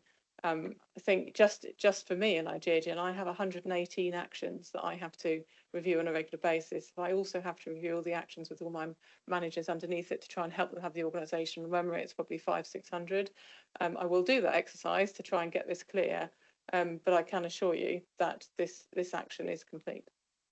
Thank you for the assurance. I guess from our perspective, and the reason I've been labouring this point is we need to keep refining these reports down so that they are meaningful to us, to provide our role, which is to give assurance to full council, to taxpayers and residents that we are doing the things that we should be doing. So I'm particularly interested in anything that has been completed to make sure that we are recording it as completed, because if the organisation has done the work, we need to have the closure of the audit cycle documented. Right. Fiona, you sure? Okay, fine. I'm going to go to Lindy online and then Gwyl, and then we're going to have a 10-minute break. Good morning, everyone. So I was also, my question was also referring to the cliffhanger ... but it's been deliberated now. So maybe just one thing to mention is that on page 59, it is on the over 12 months, and on page 61, it appears again with a different due date. It's for the 6 to 12 months, the same issue. So maybe when this document is sanitized and cleansed, just to maybe combine these things. And then based on the latest comment, it is much appreciated that this report is coming to this committee.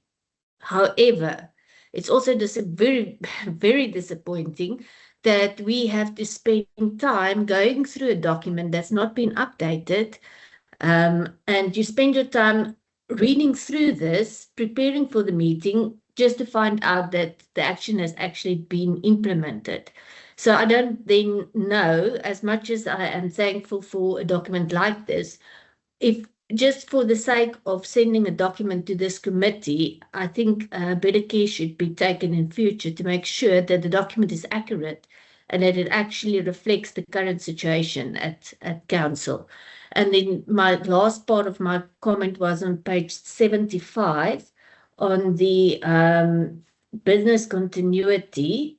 But I guess also this is part of the updating of the document and to eradicate the vagueness of what is being captured in the document. It just says 0% on ensuring robust arrangements in place for business continuity. So yeah, I mean, that's where the cliffhanger literally falls off the cliff. If somebody from outside in public sees this, it can really put this council in discredit, because it looks like from the outside that there is actually no business continuity in place. Nothing has been done, even though it's obviously not the case. It just doesn't paint a good picture of what's actually happening. And it actually then diffuses the point of this committee deliberating actions to mitigate risks for the council. Thank you, Chair. Yeah, thanks, Lindy. So I think something I would just like to say off the back of your comments and the comments in general is that we really welcome this report. This is really important. So, you know, nobody's having a go specifically. We understand this is a complex organisation. This is a big beast. There are lots of different reports that have come into one report. I recognise this is the first time we've been able to see it and dive into it. So please, the officers who are involved, don't take any of this personally. This is not criticism. This is us trying to help you to refine the reports that help us to do the job that we need to do. So, like culturally, that's where we need to be. So it's not about pointing fingers or poking holes in things that people have done. So I just want to say that. So in terms of Lindy's questions then, Sian, is there anything that you wanted to say in response? Thank you for your support as well. And I'm not taking this personally, and I don't think Sarah is either. So we're quite hard nuts to crack in that respect. And actually, this is part of the recommendations within this report, is that it's highlighting and escalating. Recommendation 1 is note the responsibility for updating progress sits with those action owners. And so we really need to get to the point where we are, instead of me having a full-time job going through 658 action lines, that's not my job, is to do that tidy up exercise together corporately, and that's what we're trying to achieve. So I welcome those comments. I don't take them personally and in any way negatively. Just in terms of the specific first point, on page 59 and page 61, sorry, was it 59? Yes, it was 59. 59. It's from the same swap audit action. So it's the same audit plan, an audit report, but the first one on page 59 is an action coded as action 1113, which can be tied back to the original swap audit, and the action is different to the action that is on page 61, which is not as overdue as the first one, which is coded action 1114. So they are two different actions, but they are from the same audit report, which is numbered 1406, children missing in education in September 2022. One is sitting in the over 12 months overdue. The other one is sitting in the 6 to 12 months. So they're not a duplicate. But the points about the 0% progress and also reflecting on Claire Winter's comments around the volume. And there are a lot of us working on trying to make sure that those are up to date in IdeaGen. And we had to take a leap of faith and produce the report for the audit committee at this point in time. I know, Chair, you've been very patient with us because we were hoping to bring this to a January committee, and then it is where it is now. And actually, if I look at the report today, there are 97 overdue actions, whereas when I printed this for publication, there were 105. So there is a lot of work going through, and I'm trying to spend most Fridays just doing that validation and assurance, where I'm seeing actions move from overdue to completed or from not started to in progress, trying to make sure, as Alan referred to earlier, that the evidence and the assurance is documented either through links or specific documentations in response to those actions. And we will get to a place where what you are looking at is the real stuff that we need to all focus our attention on. Thank you. Gwil. Thank you, Mr. Chairman. Yes, since I put my hand up, the conversation has evolved quite well. And I mean, I think the first thing I need to say is this is on one level, it's a very useful report. It's called a health check, although it should obviously come with a health warning, because I think, as has been said, if somebody from outside looked at it, you would be very surprised at the apparent lack of progress. And I think the first thing I was going to say is whether, I think it's been said that IdeaGen is probably not the best vehicle to be doing this, but it's what we've got. So I'm slightly concerned that we're in a situation where the information is bending to the IT system rather than to the business need. I'm not sure whether there's a way out of that, but perhaps if we do, as Councillor Lation suggests, start to spring clean the data, then it may be as useful as it can be. So obviously there's a long way to go, but I mean, looking at it, and I think your opening remarks were quite apposite in that, you know, what is this supposed to do? And I think one of the questions I always ask myself is, what are we trying to do here? And it's not immediately clear, although it has come out from the discussion, particularly in relation to the children at school or out of education, that there is a lot of data sitting behind this, which isn't necessarily brought out in the headline report. So I think the two things, so I do wonder whether the audit committee perhaps ought to, while it's all being tidied up, set itself a task of perhaps examining 2 or 3 of these in detail at every meeting, just to see how the system works in terms of the spring cleaning, but actually how it works in terms of getting things done. Because we heard at the outset from Mr. Jones about the potential sanctions here, which seem to end up with possibly the miscreants being dragged before the audit committee in some sort of star chamber arrangement. But I've written down here, are the sanctions adequate? It's always cake. Well, no, let's not make it too easy for them. But I think my biggest issue is that, is this illustrative, the state of this report and all this stuff that's outstanding, is it illustrative of the state of business planning within the council? Do we actually have a clear enough handle at management level of what is supposed to be going on and going forward, in order that we can then start to measure progress in terms of milestones? And yeah, the business as usual stuff is always very, very difficult, you know, because it's always there. And all you can help to do is to refine it and make it quicker.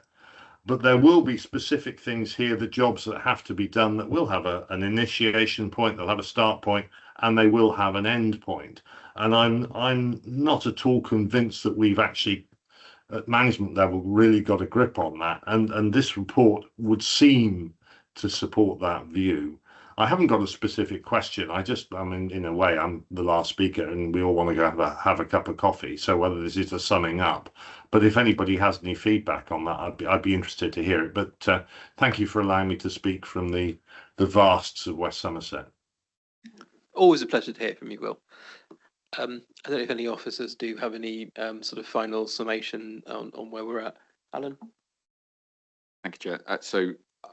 First and foremost, just to Councillor Wren's comments, I always feel slightly scared when someone calls me Mr. Jones. I always feel like I'm in trouble. So I think first and foremost, I think we have had an audit in terms of the business as usual performance and risk measurements and the approach. More importantly, we've had that audit completed. We've had and received reasonable assurance, and not only that, a very helpful audit in setting out the further actions to move to an improved position. So I think I thank certainly colleagues in the team that have been leading that under Sarah's leadership. But importantly, I think the work that Audit have done has really helped us move that forward. So I think we're on a positive trajectory there, to Will's point around how we're managing the BAU. I think the second point, if I may, Chair, is offer a potential recommendation to you. Noting some of the comments that have been discussed at Audit Committee, it feels like there's a need for an additional recommendation if you are willing to agree it, which is that the Audit Committee requests officers to review, update and cleanse the information presented to the committee to improve accuracy, consistency and assurance, and to report the outcomes of that review back to Audit Committee. Yep, so sounds like a good idea. As Fiona said, we need a date by which that process might be conducted. What might be reasonable? 3 months? Is that reasonable? No longer than 3 months to come back with a review, so that we can see what's dropped out and what you've agreed. I suppose if there are any thematic learning from that, so if there are specific processes or specific areas that might benefit from further consideration, then if you can sort of include that as part of the report. So I'm happy. We have a 25th of June committee, so 25th of June. Yeah, does that work? So I'm going to propose Alan's recommendation with the date that we put of the 25th of June. So does anyone support that? Tim, everyone in favour of moving that recommendation? Any abstentions? No? Perfect, thank you.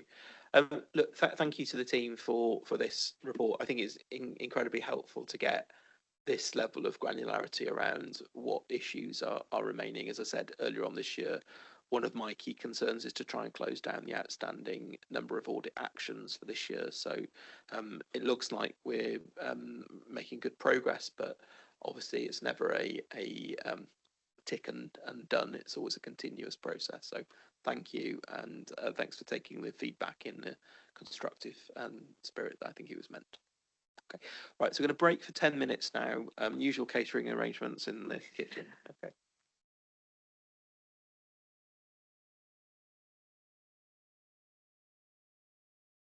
Scarily, we're bang on time according to the chair's schedule. So this never happens, so it's all about to go wrong. Barry, are you available online? We've got a verbal update from our external auditor on progress and a sector update. Hello, Barry, welcome. Hello there. Thank you very much, Chair. Yes, so I'll try not to put you off schedule. So the planning for the auditors never go away, really. We're trying to find the time when we can give you a break from us. But the planning for the 25-26 audit is now well underway. That's progressing well. So we've made various inquiries of management and of yourself as those charged with governance, and we've received those responses. No significant issues have been raised that we weren't already aware of. Next week, we're doing some more detailed work around documenting the business processes around significant risk areas.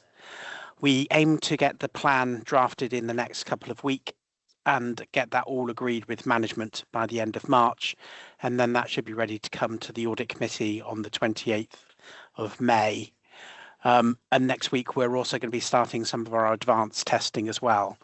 Now, the reason that we're doing that is so that that puts us in a really good position to commence the year-end audit nice and early. So we've agreed with officers that we'll start the year-end audit in mid-June, which is slightly ahead of the deadline that we would normally set. And that will then, the aim is to complete the audit by the end of November or shortly thereafter. So we've got commitment from all sides that we're doing that. We've strengthened our audit team a bit further to make sure that we can do that. So happy to take any questions. Okay, so open to members for questions. Tim, no. Barry, it looks. Oh, Councillor Hart. Hi, Susie. Oh, hi, good morning. Sorry, I'm not very well today, but I don't know if this is an appropriate place to ask, but as you're the people, I guess, who passed the statutory recommendation to us with reference to the Life Factory, when is it that we will find out whether or not the government are actually going to claw back these monies? Or whether we're at risk of that. When and how do we actually ever find that out? Because that's the thing I've been afraid of for years. So I think that's a question more appropriately addressed to management, if that's okay, Councillor. Yeah, that's. I'm going to address it to Clive. Thanks, Susie. We have kept government constantly updated on the position with regard to Life Factory. So at the moment, the indications are that they are not minded to claw back, but that doesn't mean that we won't be required to use that money in some other way and find it from our own resources. So that's a position we're waiting to see at the moment. It's wholly different, though, from dealing with the Life Factory itself and Red Brick as an organisation, which we're dealing with separately. Okay. Any further questions from members? If not, Barry, you got off lightly. Well done. You've got me another 10 minutes on my schedule, so thank you. Thank you, Chair. Right, so moving on to item H, which is the strategic risks and high scoring tactical and operational risks for Q3. So Sarah. Thank you, Chair. Good afternoon, everybody. So this report outlines the risk profile for the council following Q3. So that's the position up to the end of December, and it covers strategic risk as well as the high scoring tactical and operational risks. So those risks that have a score of 16 or above using our risk scoring matrix. The report also covers a proposed change to that risk scoring matrix in terms of how we assess the potential financial impact of risks. So for some time we have had a holding position using those financial emergency measures that were introduced late in 2023.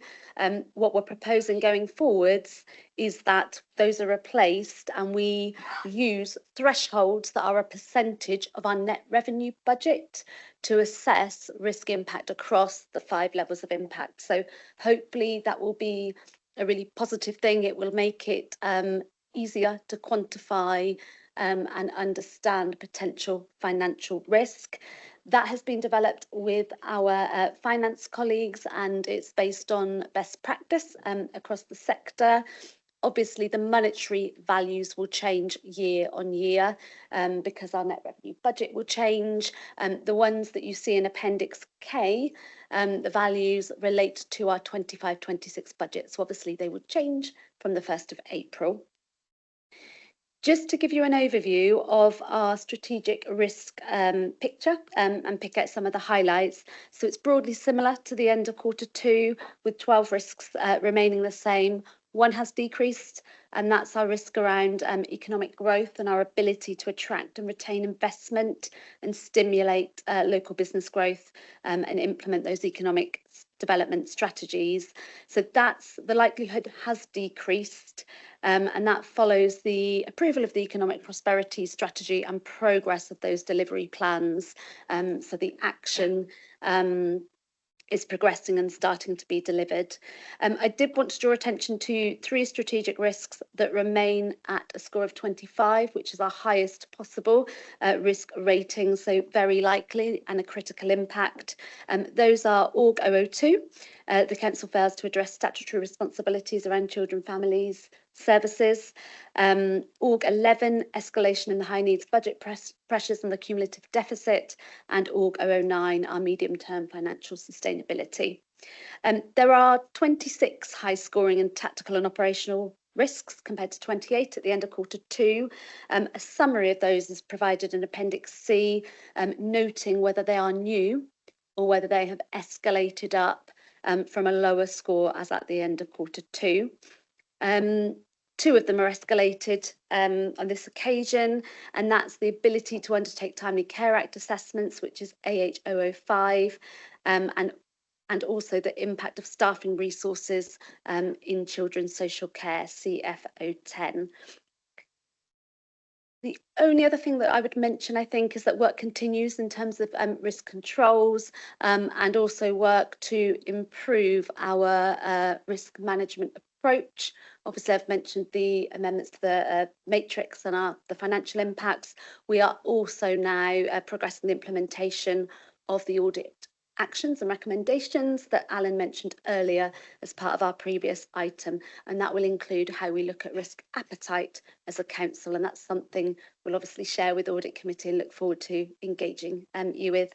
In terms of today and the ask of Audit Committee, we're looking for consideration and endorsement of those risk profiles set out in the appendices, endorsement of the revised risk scoring matrix and those financial impact thresholds in Appendix K, and broadly the adequacy of our internal control environment for identifying, assessing, managing and monitoring risks. I'll pause there and invite feedback. Thank you. Sarah. So open to the floor to members. Oh, sorry, so hand up online. I can't see who it is. So. Is it Lindy? Hello, Lindy. Hello. Thank you, Chair. So I've got 2 quick questions. Well, first of all, thank you for all the detailed tactical and operational risks. I can see there's a lot of work that's gone into that. On page 145, just a quick one there on AH007 on the failure to deliver statutory safeguarding adult activity. The inherent score is likelihood 3, impact 4, which is 12, not 20. So it looks like there's either a calculation error or the likelihood or impact is incorrect. And then my second question relates to page 143. So here, the mitigating action at the bottom of the page says to monitor the waiting times through weekly oversight meetings and validation days. If you read on the latest note update in the middle of page 143, it talks there that the cases have gone up from 213 to 310. So basically, my comment here, more comment is that maybe the management responsible for mitigating this risk should also consider more mitigating actions, because having maybe I just don't know what these meetings involve, but having meetings to talk about the waiting times won't effectively mitigate the risk, and that's why you see there's an increase of the overdue assessments. So maybe just to brainstorm further mitigating actions to see if we can get this risk down to the target score of 6, because it's quite a big jump from 20 to 16 to 6. So there's still a lot of, all I'm saying is maybe get more actions in place, as there's still a lot to do in terms of this risk. Thank you, Chair. Sarah. Thank you. With regard to AH007, I believe 20 is correct, and it's that the L hasn't been updated. So thank you for spotting that. We will make sure that that is updated in the system. With regard to page 143 and risk AH005, which is failure to undertake timely and effective adult social care assessments and reviews, we actually looked at that one last week with our internal performance risk and budget board, in particular looking at the causes and the mitigating actions, and additional mitigation has been agreed to develop a business case that will help us recover performance whilst addressing some of the backlog. Demand is increasing and there's also a vacancies having an impact. So there is now additional work agreed to look at how we recover that performance, because quite rightly that's been picked out. We need to do more to do better. Thank you. Thanks. Any further questions, Fiona? Yeah, thank you. Page 127, org 008 stroke 003 is in a red. No, Sean's here still, which is great. It's got a completion date of the 31st of December 25 and is 30% complete. Just wanting to call that one out and ask if there's a revised completion date.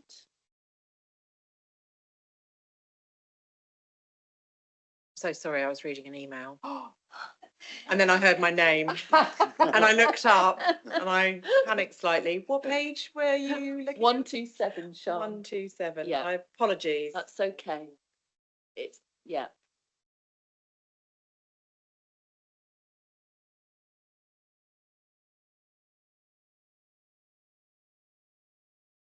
Thank you. So there has been a lot of work done with one of our interim colleagues on this, and it's with Statutory Officer Board at the moment, and I think it's conversations with the 3 statutory officers to look at the key decision process, where that sits in comparison and benchmarking those governance arrangements against other local authorities.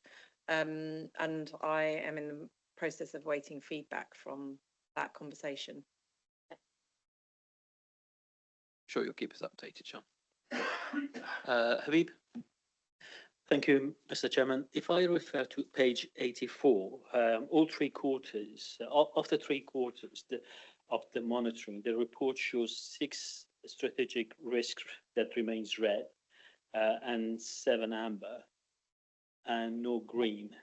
My question is, what specific mitigation actions are in place to reduce at least one of these red risks before the next reporting period, and how will that progress be measured? Thank you. So the detail of all of those 6 red strategic risks is in Appendix A from 93 onwards. So within the table from 93, there is all of the detail in terms of the mitigations that are progressing against all of those strategic risks. So I'd point you to that table in terms of the detail against each of those.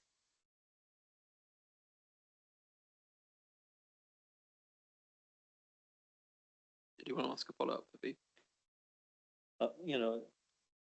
Basically, I'm actually after the timeline.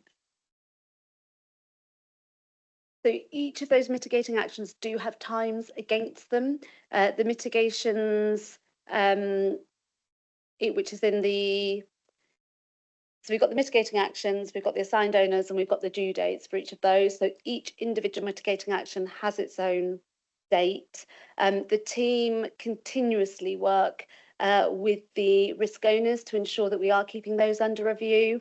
So you will notice there is quite a lot for the end of Q4, because things are set cyclically in terms of annual work planning. So we are visiting and looking at all those 31st of March actions to ensure that they are reflective of the reality of the situation as well. But yeah, each individual action does have a target date for completion. I've got Alan who wants to provide a bit of extra information for you. And if I can just add to what Sarah's outlined there, if we look at, for example, ORG 009, which is on page 96 of the pack, what you can see there is a description of the risk, the causes and the consequences, as you would expect, the inherent score and the current score. What we effectively have there is a series of mitigating actions that, if those are all in place, to Councillor Fabahi's point, effectively that ends up reducing the score, and that all of those things are being completed. The issue will be is that finances are one of our biggest risks within the organisation, but if all of those things are then in place, for example, that's the control framework associated with DSG, that's ensuring that the exceptional financial support has been in place and agreed, and actually we're working our way through to remove that, that risk score will effectively then drop as a result of it.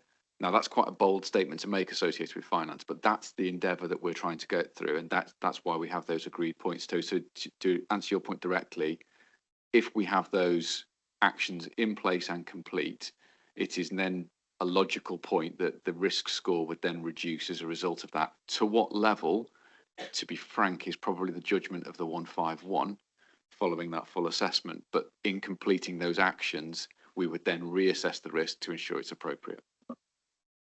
And just to add to that, Appendix B is something we also introduced, and apologies, I should have drawn attention to this in my introduction.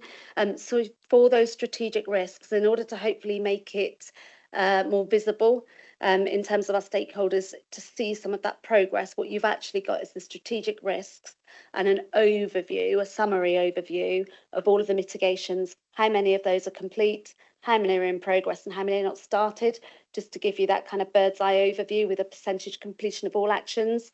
So what we will do is, if we're seeing that the risk isn't moving towards that target score, but we've completed a significant percentage of our actions, that's when we make sure we are working with those risk owners to understand in terms of, do we need additional mitigating actions? Is it that our target score's wrong? And actually, that's the wrong ambition. We can't get it down to that level. But yeah, that Appendix B is a new table introduced to hopefully help provide that bird's eye view from a strategic risk and progress of mitigating actions. One quick follow-up. Just a quick follow-up. Can you give me that bird eye view of quarter one against quarter three? Because what I see from what is in front of me, that 5 amber has changed to 7 amber. That's page 84.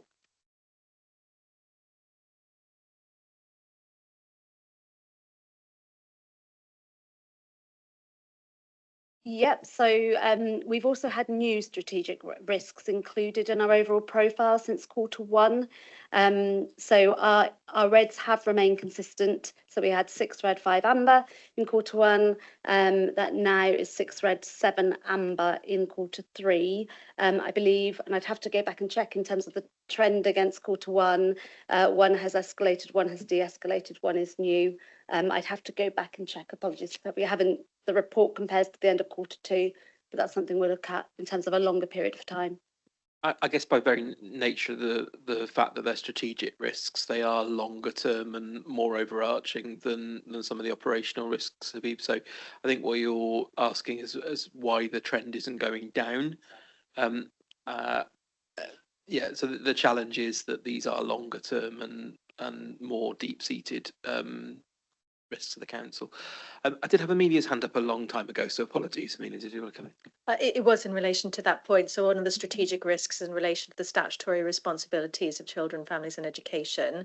I think one of the factors, if you look at the mitigating actions, they are the things within the locus of control of the local authority. And if there were no rising challenges, we would expect to meet that target. I think what you see over a period of time is a worsening situation in relation to the statutory context. So it's not a level baseline external to the council, so that mitigating actions are not reducing risk because the risk is elevating due to wider factors around demand. So it's a more complex picture than perhaps is immediately evident from the reporting. Thanks, Habib. Right. Any further questions? If not, are we happy to note the report? Yeah, noted. Perfect. Thank you, Sarah. Right, going to move on to item 9, which is the internal audit plan progress report for Q3. Over to you, Alistair.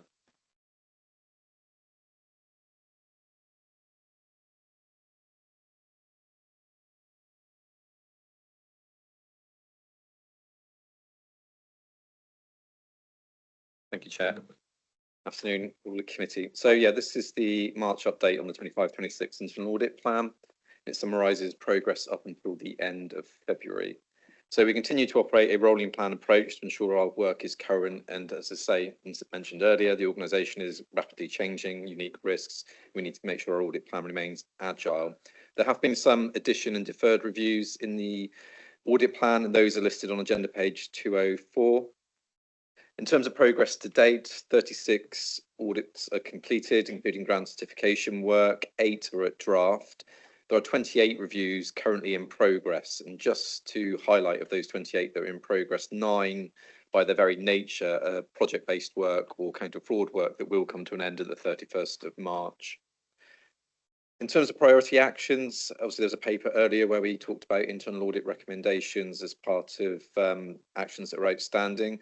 What I would highlight here, priority 1 actions are reducing. They've gone down to 9, so they are reducing. Those are currently listed on agenda pages 217 to 221.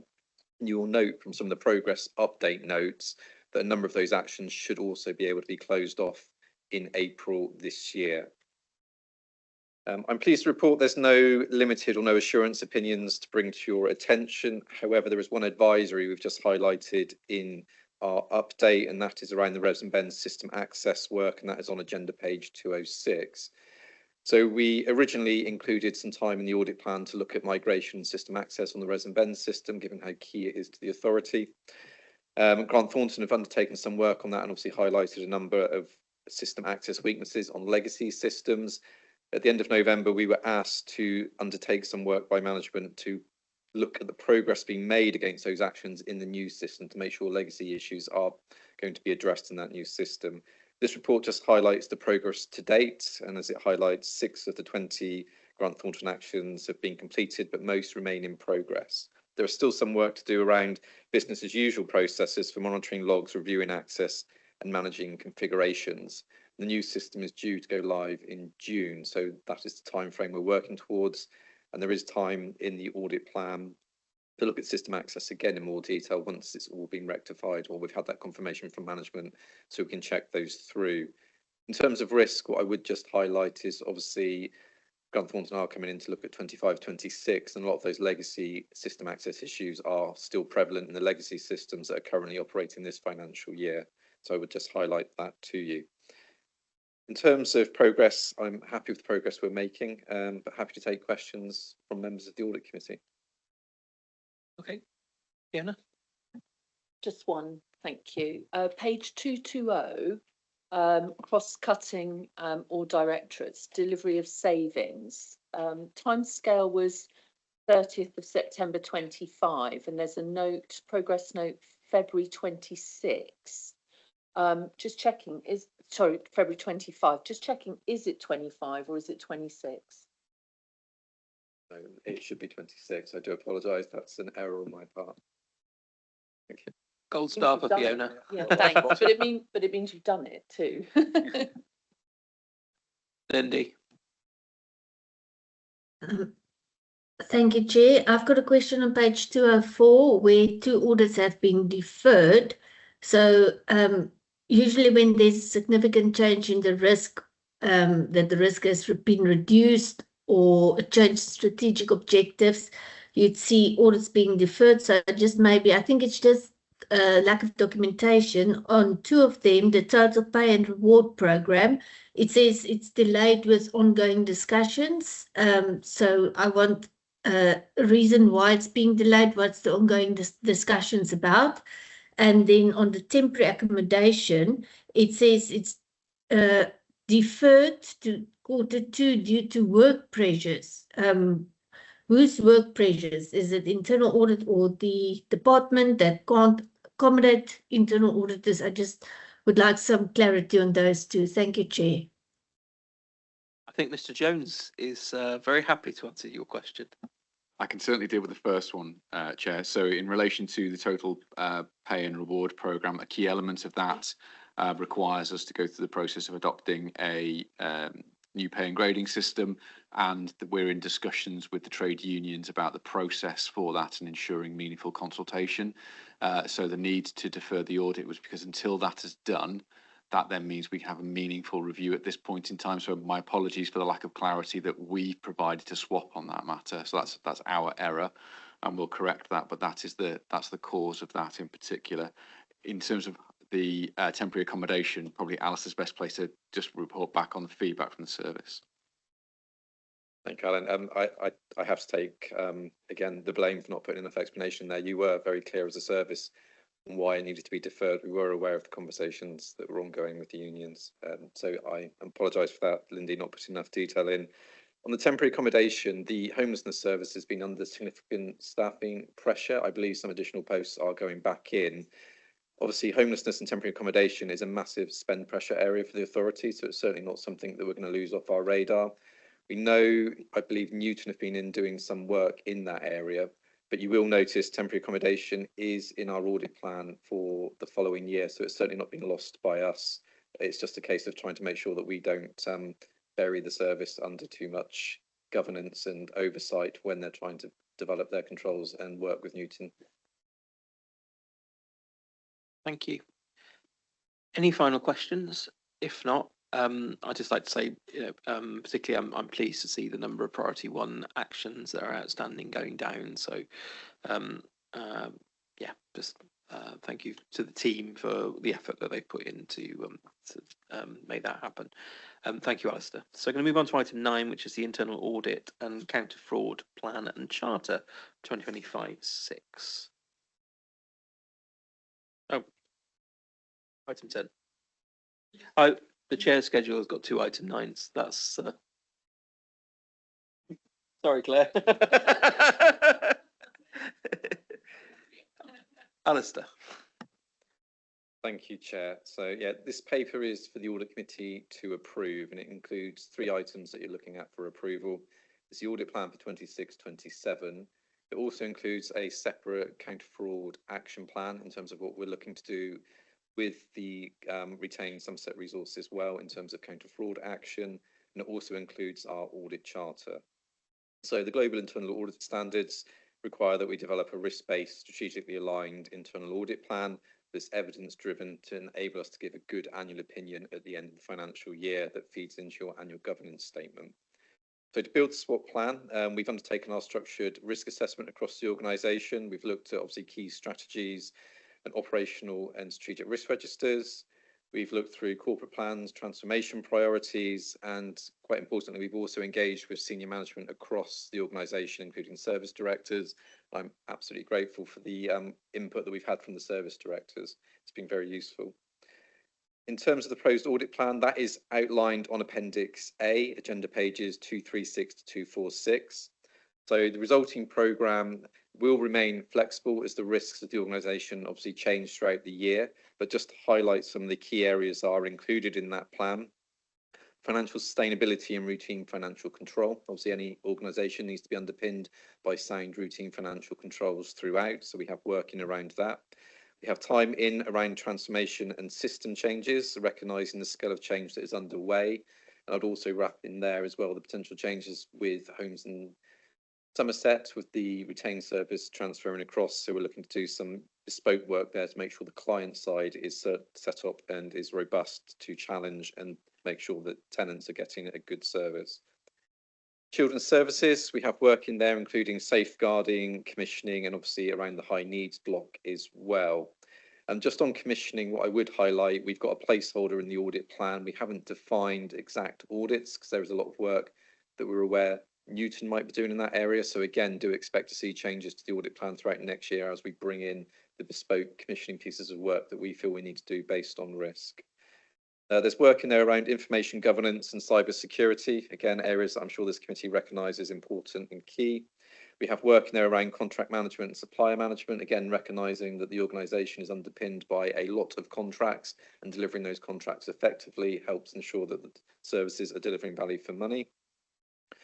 We also have time in for workforce planning and recruitment. It's probably an area that's been quite light in our audit plan in previous years, but we do recognise the importance, and now seems the right time with a more stable workforce, that the things that we're bringing in around that. So then on agenda page 247 to 255, this is the counter fraud action plan. So again, this reflects the increasing scale and sophistication of fraud affecting the public sector. So it sets out the proactive and reactive work that we're planning to do around frauds, including fraud referrals, looking at Revs and Bens referrals, looking at whistleblowing triage, tenancy fraud, procurement fraud, data matching through CFAS, and looking to make sure we maximise the use of the NFI data as well as those submissions come in, and that is quite a key control. Just as an aside, I will be circulating the National Anti-Fraud Network's annual counter fraud report to you as a committee, so you will have that information that gives a picture within local government of what is coming out from fraud activity.